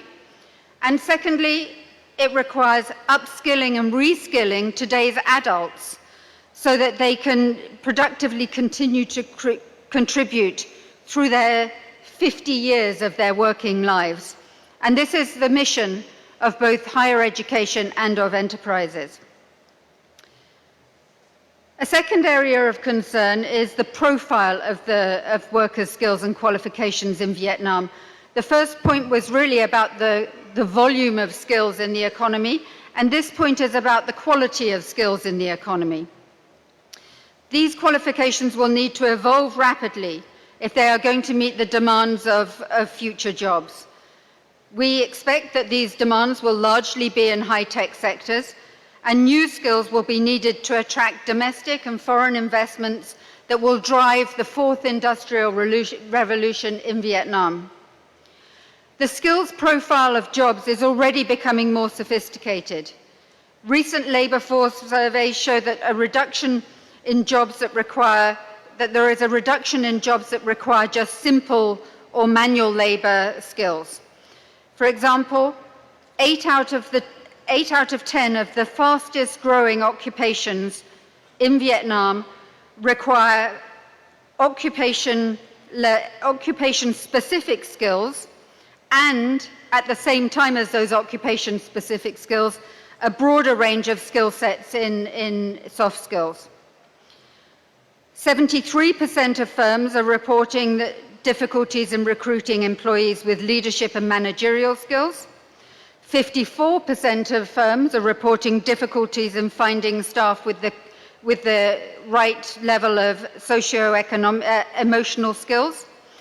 And more than 2/3 of firms cannot find applicants with job-specific technical skills. Analysis of adult literacy test data also shows that more than half of the employees lack a minimum level of proficiency to perform independently non-routine jobs requiring what we might call 21st century skills. The role of tertiary education, therefore, is paramount to ensure that students acquire new skill sets. These will include digital literacy. While only a minority will need to know how to do coding, all workers will need to be able to interact with digital technologies. It involves socio-behavioral skills, human skills that machines cannot replace, such as teamwork and communications, which underlie high-value service occupations that will be the part of the Vietnamese economy's future. High-order cognitive skills. This includes creativity, leadership, problem-solving. These are all going to be increasingly important as they underpin innovation. And green skills. Skills needed to reduce environmental impact and support economic restructuring with a view to having a cleaner, more climate resilient and efficient economy. Addressing these skill gaps to build a thriving labour force for tomorrow is absolutely essential. My final point is on the role, perhaps, of enterprises in developing skills. We believe that enterprises will need to play a larger role in skill development because the tertiary education system alone cannot solve the skills shortage problem or the skills relevant issues that we see. More and stronger linkages between tertiary education institutions, industries and enterprises will have to be developed, including more in-house training by firms. Developing close links with industry is the most effective way to improve the relevance of higher education programs and to help you build an education system that meets skill demands. Some initiatives will need to be supported systematically, such as internships for undergraduate students, in-company placements of research students, academics and practitioners from industry as visiting lecturers, and frequent consultations between firms and universities to react quickly to changing needs. Rather than replicating what the education and training system may be doing, there's a number of areas in which firms can offer skill development through complementary mechanisms These might include on-the-job training, collaboration with tertiary education institutions, and these can help in the design of training courses. VGU and tertiary education institutions in Vietnam really must expand their efforts to update education curricula, revise training programs, and seek international accreditations to ensure that students acquire the skills that are needed for jobs in the market of tomorrow, not just the market of today. Let me just conclude by turning back to VGU and this very special day. Today's success of VGU has resulted primarily from the tireless efforts exerted by the education ministries of both Vietnam and of Germany, by VGU colleagues, by the 2 project management units established to implement the World Bank Finance New Model University project. This has required a lot of work on the technical side, on the financial side, on the legal side, and support from the leadership of both countries was really critical to this. The development of VGU has displayed not only a model for autonomous research-based university, but also demonstrates a new policy framework on governance, financing, and quality, and also shows what can be achieved with strong commitment to Vietnam's higher education system. I know that we can count on the continued support and commitment from the Ministry of Education and Training of Vietnam, the He San State Minister of Arts and Science, the Federal Ministry of Education and Research, Binh Duong People's Committee, and all the faculties and students who are present in this ceremony to sustain and intensify VGU's development. With your support, I believe that VGU will continue to thrive and grow as a public international university that upholds the highest possible standards. As such, it serves as a model for the Ministry's ongoing policy reforms in higher education and for other higher education institutions. I would like to take this opportunity to wish the VGU leadership, the faculties, and of course all the students, all the valuable learning experiences in the academic years ahead. I wish you all good luck and success. Thank you very much.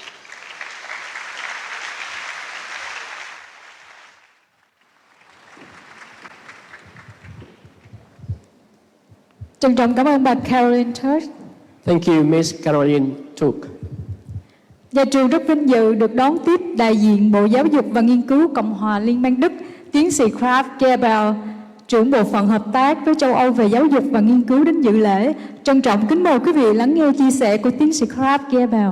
Ladies and gentlemen, the university is a very honor to welcome the representative of Germany Ministry of Education and Research, Dr. Ralf Gebel, Head of European Cooperation in Education and Research, attended the ceremony.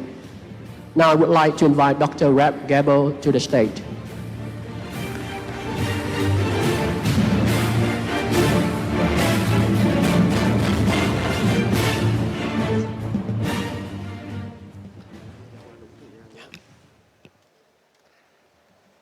Sehr geehrter Herr Staatspräsident Ade Cheat, sehr geehrter Herr Staatspräsident Ade Sang, sehr geehrter Herr stellvertretender Premierminister Vu Duc Dam, sehr geehrter Herr Professor Dr. Nhan, sehr geehrter Herr stellvertretender Premierminister Binh, sehr geehrter Herr Minister Professor Son, sehr geehrter Herr Nguyen Van Loy, sehr geehrter Herr Vorsitzender des Universitätsrates Professor Phuc, sehr geehrte Frau Staatsministerin Dorn, sehr geehrte Frau Wallert, sehr geehrte Damen und Herren und vor allem auch Sie, liebe Studentinnen und Studenten. Es ist für mich eine große Ehre, dass ich hier heute das Bundesministerium für Bildung und Forschung der Bundesrepublik Deutschland repräsentieren darf. Und ich darf Ihnen auch sehr herzliche Grüße unserer Ministerin, Frau Bettina Stark-Watzinger, übermitteln. Es ist wirklich eine beeindruckende Atmosphäre und Kulisse hier heute in diesem Saal. wenn ich das sagen darf. Ich spüre viel Zukunft, viel positive Kraft und Energie für die Zukunft. Und das ist eine sehr schöne Botschaft in diesen ja doch schwierigen Zeiten. Es wurde darauf hingewiesen, wir leben in einer Zeit großer Herausforderungen. Die Pandemie, Umweltkatastrophen, Klimawandel, Kriege auch und gerade jetzt in Europa, um nur einiges zu nennen. Und in diesen Zeiten sind vertrauensvolle und verlässliche Beziehungen innerhalb der internationalen Gemeinschaft von unschätzbarem Wert. Wo wir zusammenarbeiten, wo wir Brücken bauen, können wir gemeinsam große Herausforderungen angehen und Lösungen finden. Und darum ist es gut und wir freuen uns darüber, dass Vietnam für die Bundesrepublik Deutschland in Bildung, Wissenschaft und Forschung ein sehr, sehr wichtiger Partner in Südostasien ist. Wir blicken ja schon auf mehr als 45 Jahre gemeinsame diplomatische Beziehungen zurück. Und in diesen Jahrzehnten ist wirklich sehr viel entstanden und in den letzten Jahren hat das noch einmal einen Schub bekommen durch das Abkommen über die wissenschaftlich-technologische Zusammenarbeit im Jahr 2015. Mit ihr wurde eine strategische Partnerschaft zwischen Deutschland und Vietnam begründet, die auch eine Stärkung der wissenschaftlichen Beziehungen beider Länder zum Ziel hat.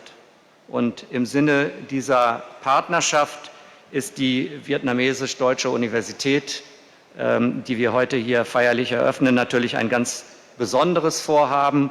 Und die Idee, die vietnamesische Dynamik, die hier in diesem Land überall zu spüren ist, zu verbinden mit dem doch sehr erfolgreichen deutschen Universitätsmodell, was in vielen Jahrhunderten hervorragende Forschung hervorgebracht hat. Das ist wirklich eine fantastische Idee, auf die wir gemeinsam, glaube ich, stolz sein können. Ein Meilenstein war daher auch die Unterzeichnung des gemeinsamen Regierungsabkommens über den weiteren Auf- und Ausbau der deutsch-vietnamesischen Universität. Es ist im letzten Jahr in Kraft getreten und ist für uns 3 Partner, das Land Hessen, die Bundesrepublik Deutschland und Vietnam, die Richtschnur für die Entwicklung der VGU zu einer international renommierten Forschungsuniversität. Und ein ganz großer Schritt auf diesem Weg wird natürlich heute gemacht mit der Eröffnung und Inbetriebnahme des neuen Campus. Ich möchte Ihnen hierzu im Namen des gesamten Ministeriums sehr, sehr herzlich gratulieren. Ich gratuliere besonders auch unserem vietnamesischen Partnerministerium, dem Bildungsministerium, das hier wirklich ein sehr ambitioniertes Projekt des Hochschulbaus abschließen konnte.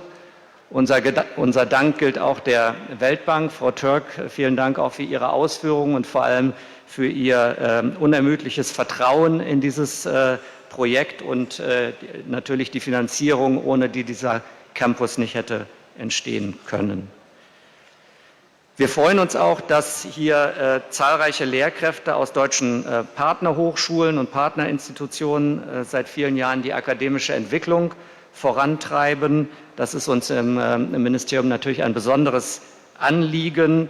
Dafür stellen wir erhebliche Mittel zur Verfügung und wollen dazu beitragen, dass die vietnamesische und die deutsche Hochschullandschaft noch fester miteinander verwachsen. Ich glaube, das ist für uns alle, auch für unser Land, ein großer Gewinn. Ich danke allen Mitwirkenden an der Vietnamesisch-Deutschen Universität und in den Partnerministerien, dem Hessischen Ministerium für Wissenschaft und Kunst und dem vietnamesischen Bildungsministerium für den Einsatz in den letzten Jahren. Es liegt noch eine Wegstrecke vor uns.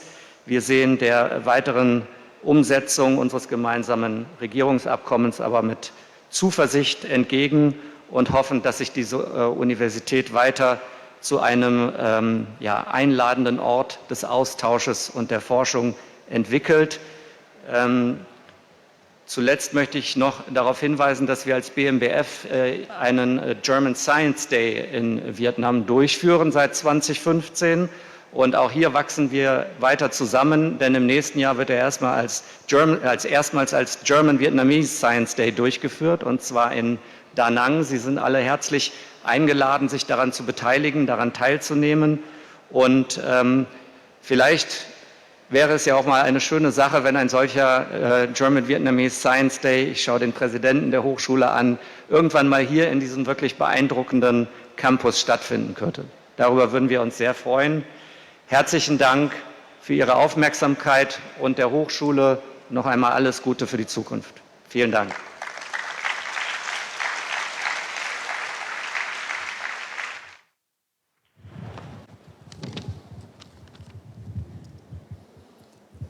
Trân trọng cảm ơn tiến sĩ Ralph Gable. Thank you, Dr. Ralph Gable. Và bây giờ trân trọng kính mời quý vị cùng hướng về màn hình lắng nghe chia sẻ của thủ hiến bang Hessen, ông Paul Gray.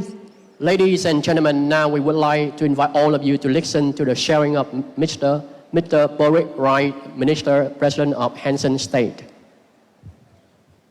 Hessen und Vietnam sind seit vielen Jahren eng und freundschaftlich miteinander verbunden. Die Vietnamesisch-Deutsche Universität ist dafür ein besonders eindrucksvoller Beleg. Bereits in meiner Zeit als Wissenschaftsminister habe ich die erfolgreiche Entwicklung der VGU gerne und intensiv begleitet. Ich freue mich deshalb ganz besonders, dass ich Ihnen heute als Ministerpräsident meine herzlichen Glückwünsche zu diesem weiteren großen Meilenstein überbringen kann. Denn genau das ist die heutige feierliche Eröffnung des neuen Campus. Ein wichtiger Meilenstein für den weiteren erfolgreichen Weg der Hochschule. Gleichzeitig ist der neue Campus auch ein starkes Bekenntnis aller Partner zu dieser herausragenden internationalen Kooperation in Forschung und Lehre, die wir mit der VGU geschaffen haben. Meine sehr geehrten Damen und Herren, ich bin fest davon überzeugt, Investitionen in Bildung, Wissenschaft und Forschung sind direkte und unverzichtbare Investitionen in unsere Zukunft.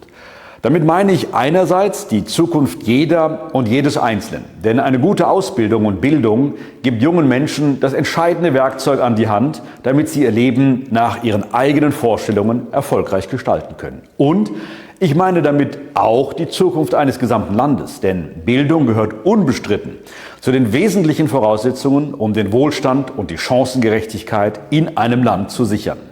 Universitäten und Forschungseinrichtungen sind ein starker Motor für Innovation und Fortschritt. Sie bieten den Raum für neue Ideen und Erkenntnisse und sie helfen, Antworten auf Fragen und Herausforderungen zu finden, die uns alle betreffen.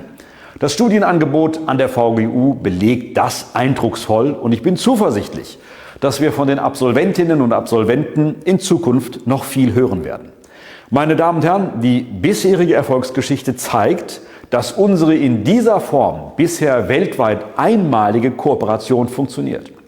Die VGU ist ein Gewinn für alle. Für die Studierenden, denen eine hervorragende Ausbildung viele Türen öffnet, für die weitere starke Entwicklung von Vietnam, für die hessischen und deutschen Unternehmen und Hochschulen und nicht zuletzt für die weitere intensive Freundschaft und Zusammenarbeit zwischen Hessen und Vietnam. Ich freue mich darauf. Zwischen Hessen und Vietnam. Ich freue mich darauf.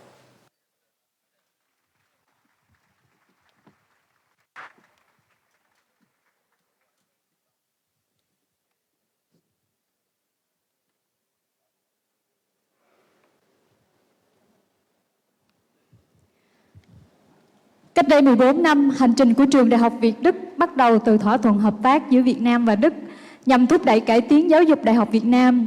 Giáo sư Nguyễn Thiện Nhân, đại biểu Quốc hội khóa 15, nguyên Phó Thủ tướng Chính phủ nước Cộng hòa xã hội chủ nghĩa Việt Nam, là người khởi xướng và đóng vai trò then chốt trong việc thành lập trường và cũng đã gắn bó theo sát quá trình phát triển của Trường Đại học Việt Đức trong suốt những năm qua. Trân trọng kính mời giáo sư Nguyễn Thiện Nhân. Ladies and gentlemen, 14 years ago, VTU started from the agreement between the Vietnamese and German government with the purpose of reforming the Vietnamese higher education. Professor Nguyễn Thiện Nhân, a former deputy prime minister, is the initiator who commit himself to the establishment and development of VTU during the past few years. It's our honor to invite Professor Nguyễn Thiện Nhân on stage.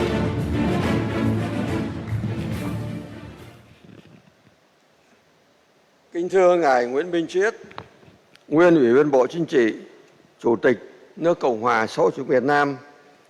Kính thưa Ngài Trương Tấn Sang, Nguyên Ủy viên Bộ Chính trị, Chủ tịch nước Cộng hòa xã hội chủ nghĩa Việt Nam.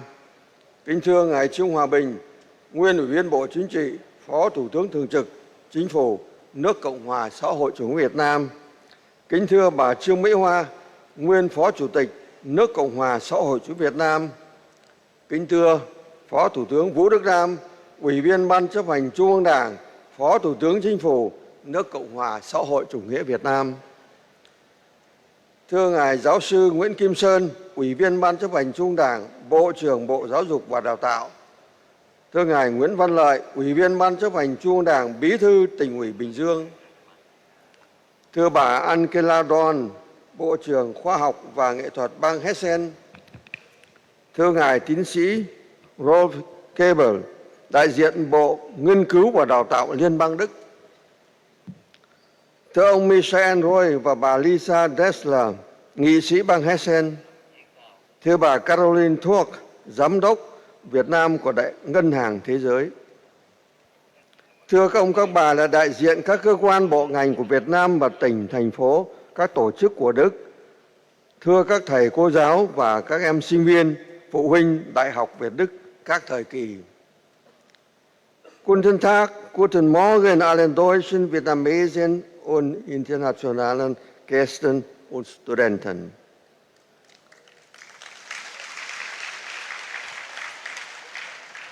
Chưa bao giờ tôi phải phát biểu với nhiều kính thưa dài như vậy, nhưng vẫn chưa đủ. Đại học Việt Đức được thành lập mùng 1 tháng 9 2008. Đến nay là 14 năm, 2 tháng, 11 ngày. Để có được ngày hôm nay khánh thành khuôn viên mới Đại học Việt Đức tại Bình Dương, tôi chân thành cảm ơn nguyên Phó Thủ tướng Nguyễn Tấn Dũng, nguyên Phó Thủ tướng Nguyễn Xuân Phúc, Thủ tướng Chính phủ Phạm Minh Chính. Các ngài Roland Koch, Volker Bouffier, nguyên Thủ hiến bang Hessen, ngài Boris Stein, Thủ hiến bang Hessen mà chúng ta vừa gặp trên màn hình. Cảm ơn giáo sư Phạm Vũ Luận, nguyên Bộ trưởng Bộ Giáo dục và Đào tạo, giáo sư Phùng Xuân Nhạ, nguyên Bộ trưởng Bộ Giáo dục và Đào tạo, giáo sư Nguyễn Kim Sơn, Bộ trưởng Bộ Giáo dục và Đào tạo. Cảm ơn tiến sĩ Udo Kort, nguyên Bộ trưởng Bộ Khoa học và Nghệ thuật bang Hessen. Cảm ơn bà Silke Lautenschläger, nguyên Bộ trưởng Xã hội bang Hessen. Bà Eva Kühner-Hörmann, nguyên Bộ trưởng Khoa học và Nghệ thuật. Tiến sĩ Boris Lai, nguyên Bộ trưởng Bộ Khoa học và Nghệ thuật. Và bà Angela Dorn, Bộ trưởng Bộ Khoa học và Nghệ thuật bang Hessen. Và hôm nay tôi nghĩ tới một người đã có đóng góp rất đặc biệt để ra đời Đại học Việt Đức.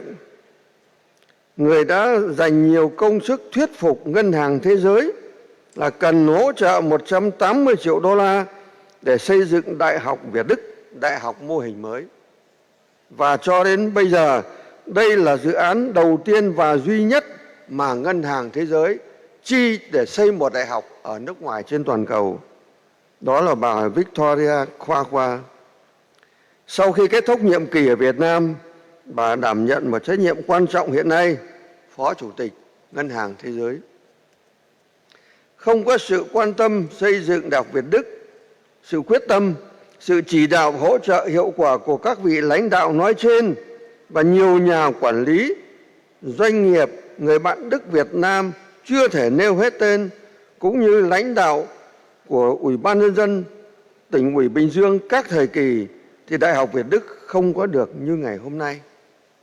Một lần nữa xin chân thành cảm ơn tất cả các quý vị, các đồng chí, bạn bè và những người chưa thể nêu tên đã đồng hành, đóng góp vào sự phát triển Đại học Việt Đức 14 năm qua. Thưa các quý vị khách quý, các thầy cô giáo và sinh viên Đại học Việt Đức các thời kỳ. Ngày 20 tháng 6 năm 2006, Thủ tướng Chính phủ có quyết định 145 về chủ trương và định hướng lớn xây dựng các trường đại học đẳng cấp quốc tế, đại học xuất sắc ở Việt Nam. Một tuần sau đó thì tôi được bổ nhiệm làm Bộ trưởng. Việc xây dựng một đại học đẳng cấp quốc tế Việt Nam là chưa có tiền lệ, trong bối cảnh Việt Nam là một nước thu nhập thấp, GDP đầu người năm 2007 dưới 1.000 đô la. Để hình dung thì năm 1950, GDP đầu người của Đức đó là 4.280 đô la. Lúc đó tôi nghĩ muốn xây dựng một đại học đẳng cấp quốc tế khi Việt Nam còn nghèo, trình độ đào tạo nghiên cứu của Việt Nam còn thấp, thì phải hợp tác với một nước có trình độ khoa học công nghệ và đào tạo trình độ cao. Và muốn làm được thì phải có đầu tư lớn, trong khi Việt Nam còn thiếu ngân sách cho giáo dục. Vì vậy, phải tìm các nước phát triển có trình độ khoa học công nghệ tiên tiến và có quan hệ hợp tác sâu tin cậy với Việt Nam, coi đầu tư cho giáo dục đào tạo là đầu tư cho phát triển của cả đất nước và có truyền thống đại học cao, để làm đối tác cùng xây dựng một đại học đẳng cấp quốc tế. Là người được học đại học và làm tiến sĩ tại Đức, tôi thấy Cộng hòa Liên bang Đức có thể làm một đối tác như vậy. Năm 2007, tôi thăm và làm việc về giáo dục đào tạo tại Đức và bang Hessen. Tại cuộc trao đổi với tiến sĩ Udo Koch, bấy giờ là Bộ trưởng Bộ Khoa học và Nghệ thuật bang Hessen ở Frankfurt, chúng tôi đều cho rằng Việt Nam và Cộng hòa Liên bang Đức, bang Hessen có thể hợp tác với nhau để xây dựng một đại học đẳng cấp quốc tế, một đại học Việt Đức. Ngày 21 tháng 5 2007, văn bản ý định thư về xây dựng đại học Việt Đức được ký kết. Và sau khi báo cáo với Thủ tướng Chính phủ và các bộ ở Việt Nam, 9 tháng sau, tuyên bố chung về thành lập Đại học Việt Đức được ký kết. Và sau 6 tháng, mùng 1 tháng 9 2008, Thủ tướng Chính phủ đã ký quyết định thành lập Đại học Việt Đức. Và 10 ngày sau, Đại học Việt Đức đã khai giảng khóa đầu tiên với 35 sinh viên của ngành điện và máy tính. Sau 2 năm làm việc khẩn trương với Ngân hàng Thế giới, 13 tháng 8 2010, Hiệp định tín dụng giữa Chính phủ Việt Nam và Ngân hàng Thế giới được ký kết. Theo đó, Ngân hàng Thế giới cấp cho Việt Nam tín dụng giá trị 180 triệu đô la, Việt Nam đối ứng 20 triệu đô la để xây dựng Đại học Việt Đức là đại học mô hình mới của Việt Nam. Và sau gần 11 năm, giữa đại dịch Covid ở Việt Nam và Bình Dương, thì tháng 5 2021, dự án xây dựng đại học tại Bình Dương đã được hoàn thành. Kính thưa các quý vị, các thầy cô và các em, Đại học Việt Đức là đại học công lập quốc tế đầu tiên của Việt Nam, có sứ mạng đặc biệt xây dựng mô hình đại học mới, đại học tự chủ của Việt Nam trên cơ sở vận dụng mô hình quản trị đại học của Đức vào điều kiện Việt Nam, nhằm đào tạo và nghiên cứu đạt trình độ của Đức trên lãnh thổ Việt Nam ngay từ ngày đầu tiên được thành lập. Đây là cam kết chính trị của chính phủ hai nước và bang Hessen, trực tiếp là 3 bộ: Bộ Giáo dục và Đào tạo Việt Nam, Bộ Khoa học Nghệ thuật bang Hessen và Bộ Nghiên cứu Đào tạo Cộng hòa Liên bang Đức. Qua 14 năm hình thành phát triển, Đại học Việt Đức đã được sự hỗ trợ và chỉ đạo của 5 bộ trưởng Khoa học và Nghệ thuật bang Hessen, 4 bộ trưởng Giáo dục Đào tạo của Việt Nam, 3 thủ hiến bang Hessen, 3 thủ tướng chính phủ, 2 phó thủ tướng, mà trong đó hôm nay Phó Thủ tướng Vũ Đức Đam là người đã theo dõi suốt 9 năm qua quá trình phát triển này. Có 3 dấu ấn Đức về sự hợp tác Việt-Đức tại Đại học Việt Đức.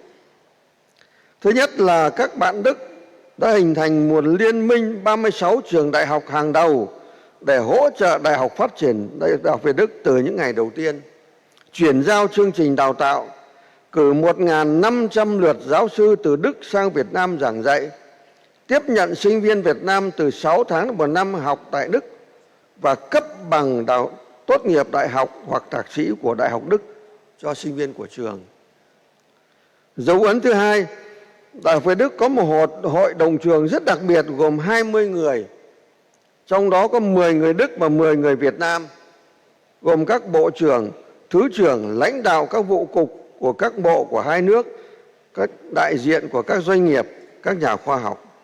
Có thể nói đây là hội đồng trường có trình độ cao nhất Việt Nam, có quyền lực nhất và cũng có trách nhiệm cao nhất. Dấu ấn thứ ba, đó là trong Đại học Việt Đức có một cơ cấu tổ chức mà Đại học Việt Nam không có. Đó là hội đồng nội trị, để đảm bảo phát huy dân chủ trong trường đại học và góp phần tự kiểm soát quyền lực trong quá trình quản lý ở nhà trường.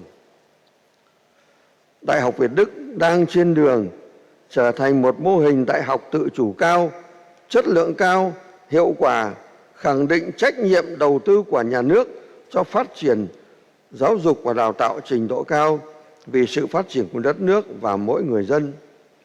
Trong dịp đặc biệt này, xin cho phép tôi cảm ơn đến hai người rất đặc biệt, đó là tiến sĩ Kawami, người 15 năm qua có lẽ không ngày đêm nào không nghĩ đến Đại học Việt Đức, và cảm ơn tiến sĩ Viên, người đã giữ chức Phó Hiệu trưởng Đại học Việt Đức 10 năm, lâu nhất trong tất cả các lãnh đạo 14 năm qua. Và một lần nữa cảm ơn Phó Thủ tướng Vũ Đức Đam, 9 năm qua với cương vị Phó Thủ tướng đã luôn quan tâm hỗ trợ Đại học Việt Đức. Kính thưa các vị khách quý, các bạn sinh viên, Đại học Việt Đức đã trải qua 14 năm khó khăn nhất. Dạy học ở cơ sở phải đi thuê vì chưa có trụ sở. Do thiếu giáo viên người Việt đạt trình độ của Đức, nên hàng năm có khoảng 120 lượt giáo sư Đức bay sang Việt Nam giảng dạy. Xây dựng khuôn viên mới với diện tích hơn 50 ha với giá trị thực tế đầu tư trên 160 triệu đô. Đến nay, đó có gần 4.000 sinh viên học và tốt nghiệp đại học, nghiên cứu sinh và cao học. Trong đó có 175 sinh viên quốc tế đến từ 20 nước. Năm 2021, dự án xây dựng khuôn viên đại học đã hoàn thành. Ở nước Đức thì có một cái truyền thống văn hóa là khi con em trong gia đình đạt 14 tuổi thì tổ chức lễ trưởng thành cho các em. Các em được chuyển sang giai đoạn làm người lớn. Đại học Việt Đức đến nay cũng đã tròn 14 tuổi.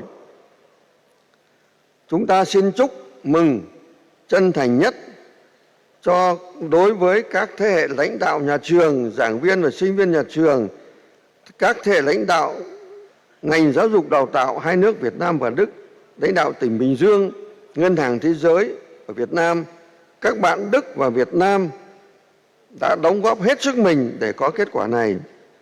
Chúc Đại học Việt Đức,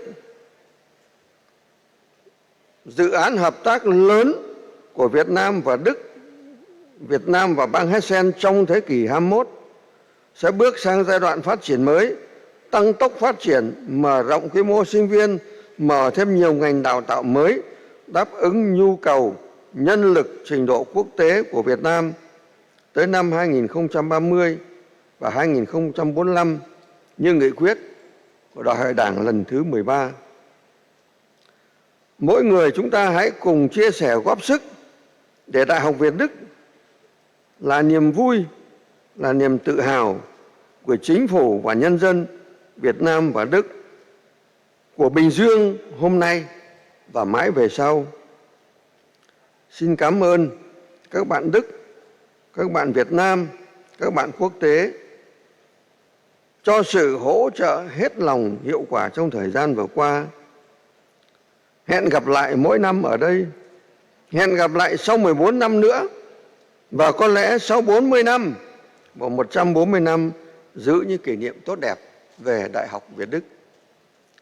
Vielen Dank den deutschen, vietnamesischen und internationalen Freunden für ihre tatkräftige und wertvolle Unterstützung.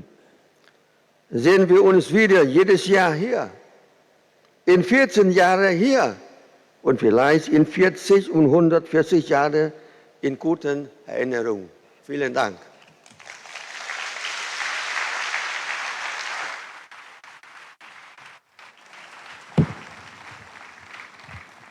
Trân trọng cảm ơn giáo sư Nguyễn Thiện Nhân ạ.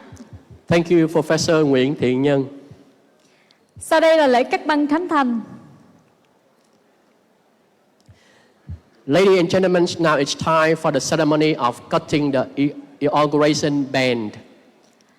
Kính mời quý vị sau đây sẽ tham gia nghi thức cắt băng khánh thành và chuẩn bị theo hướng dẫn của tiến sĩ Hà Thúc Viên di chuyển đến khu vực cắt băng khánh thành. The guests cutting the inauguration band are cordially invited to move to the ribbon cutting area following the guidance of Dr. Hà Thúc Viên. Ông Nguyễn Minh Triết, nguyên Chủ tịch nước Cộng hòa xã hội chủ nghĩa Việt Nam. Mr. Nguyễn Minh Triết, the former state president of Social Republic of Vietnam. Ông Trương Tấn Sang, nguyên Chủ tịch nước Cộng hòa xã hội chủ nghĩa Việt Nam. Mr. Trương Tấn Sang. Ông Vũ Đức Đam, Phó Thủ tướng Chính phủ nước Cộng hòa xã hội chủ nghĩa Việt Nam. Mr. Vũ Đức Đam. Ông Trương Hòa Bình, nguyên Phó Thủ tướng Thường trực Chính phủ Cộng hòa xã hội chủ nghĩa Việt Nam. Mr. Trương Hòa Bình. Ông Nguyễn Thiện Nhân, nguyên Phó Thủ tướng Chính phủ Cộng hòa xã hội chủ nghĩa Việt Nam, đại biểu Quốc hội khóa 15. Mr. Nguyễn Thiện Nhân. Ông Nguyễn Kim Sơn, Bộ trưởng Bộ Giáo dục và Đào tạo. Mr. Nguyễn Kim Sơn. Bà Angela Dawn, Bộ trưởng Bộ Khoa học và Nghệ thuật bang Hessen. Madam Angela Dawn. Bà Caroline Turk, Giám đốc Ngân hàng Thế giới tại Việt Nam. Madam Caroline Turk. Bà Josephine Vallat, Tổng lãnh sự Cộng hòa Liên bang Đức tại thành phố Hồ Chí Minh. Madam Josephine Vallat. Tiến sĩ Ralph Gebel, đại diện Bộ Giáo dục và Nghiên cứu Cộng hòa Liên bang Đức. Dr. Ralph Gebel. Giáo sư Joy Bratton McCarthy, Chủ tịch Cơ quan Trao đổi Hàn lâm Cộng hòa Liên bang Đức. Professor Joe Prato Mukherjee. Giáo sư Wilhelm Bender, Chủ tịch Hội những người bạn của Trường Đại học Việt Đức. Professor Wilhelm Bender. Tiến sĩ Kamis Gawami, Chủ tịch Cơ quan Hỗ trợ Đại học Thế giới Cộng hòa Liên bang Đức. Dr. Kamis Gawami. Ông Nguyễn Văn Lợi, Bí thư Tỉnh ủy tỉnh Bình Dương. Mr. Nguyễn Văn Lợi. Ông Nguyễn Văn Phúc, Thứ trưởng Bộ Giáo dục và Đào tạo. Mr. Nguyễn Văn Phúc. Giáo sư Thomas Ben, hiệu trưởng Trường Đại học Việt Đức. Professor Thomas Benz. Bà Võ Kiều Dung, chủ nhiệm dự án Đại học mô hình mới, dự án xây dựng Trường Đại học Việt Đức của Ngân hàng Thế giới. Madam Võ Kiều Dung. Ông Lê Xuân Định, Thứ trưởng Bộ Khoa học và Công nghệ. Mr. Lê Xuân Định. Ông Nguyễn Văn Hùng, Chủ tịch Hội đồng Quản trị, Tổng công ty Becamec IDC. Mr. Nguyễn Quang Hùng, CEO of Becamec IDC. Ông Lã Lương Bằng, Giám đốc Ban Quản lý Dự án Xây dựng Trường Đại học Việt Đức. Mr. Lã Lương Bằng, Director of Construction Project Management Board. Và ông Hà Thúc Viên, Phó Hiệu trưởng, Giám đốc Dự án Trường Đại học Việt Đức. And Dr. Hà Thúc Viên.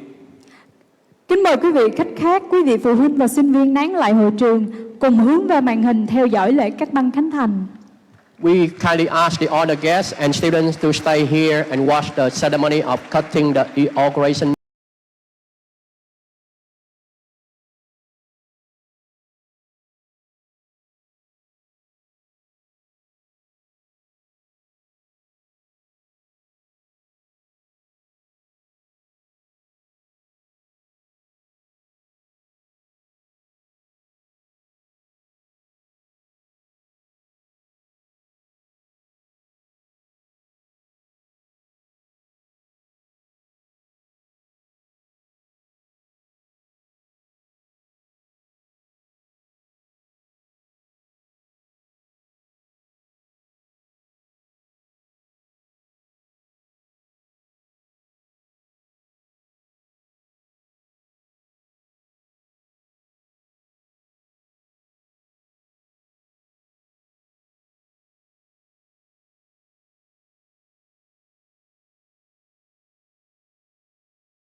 Kính thưa quý vị, ngay sau đây, câu lạc bộ âm nhạc sinh viên trường Đại học Việt Đức trân trọng cảm ơn các vị đại biểu, khách quý và trình diễn nhạc phẩm Sống như những đóa hoa tác giả Tạ Quang Thắng. Now, ladies and gentlemen, VGU's Music Club would like to present to all of you a song named Live Like Flowers by musician Ta Wang Thang.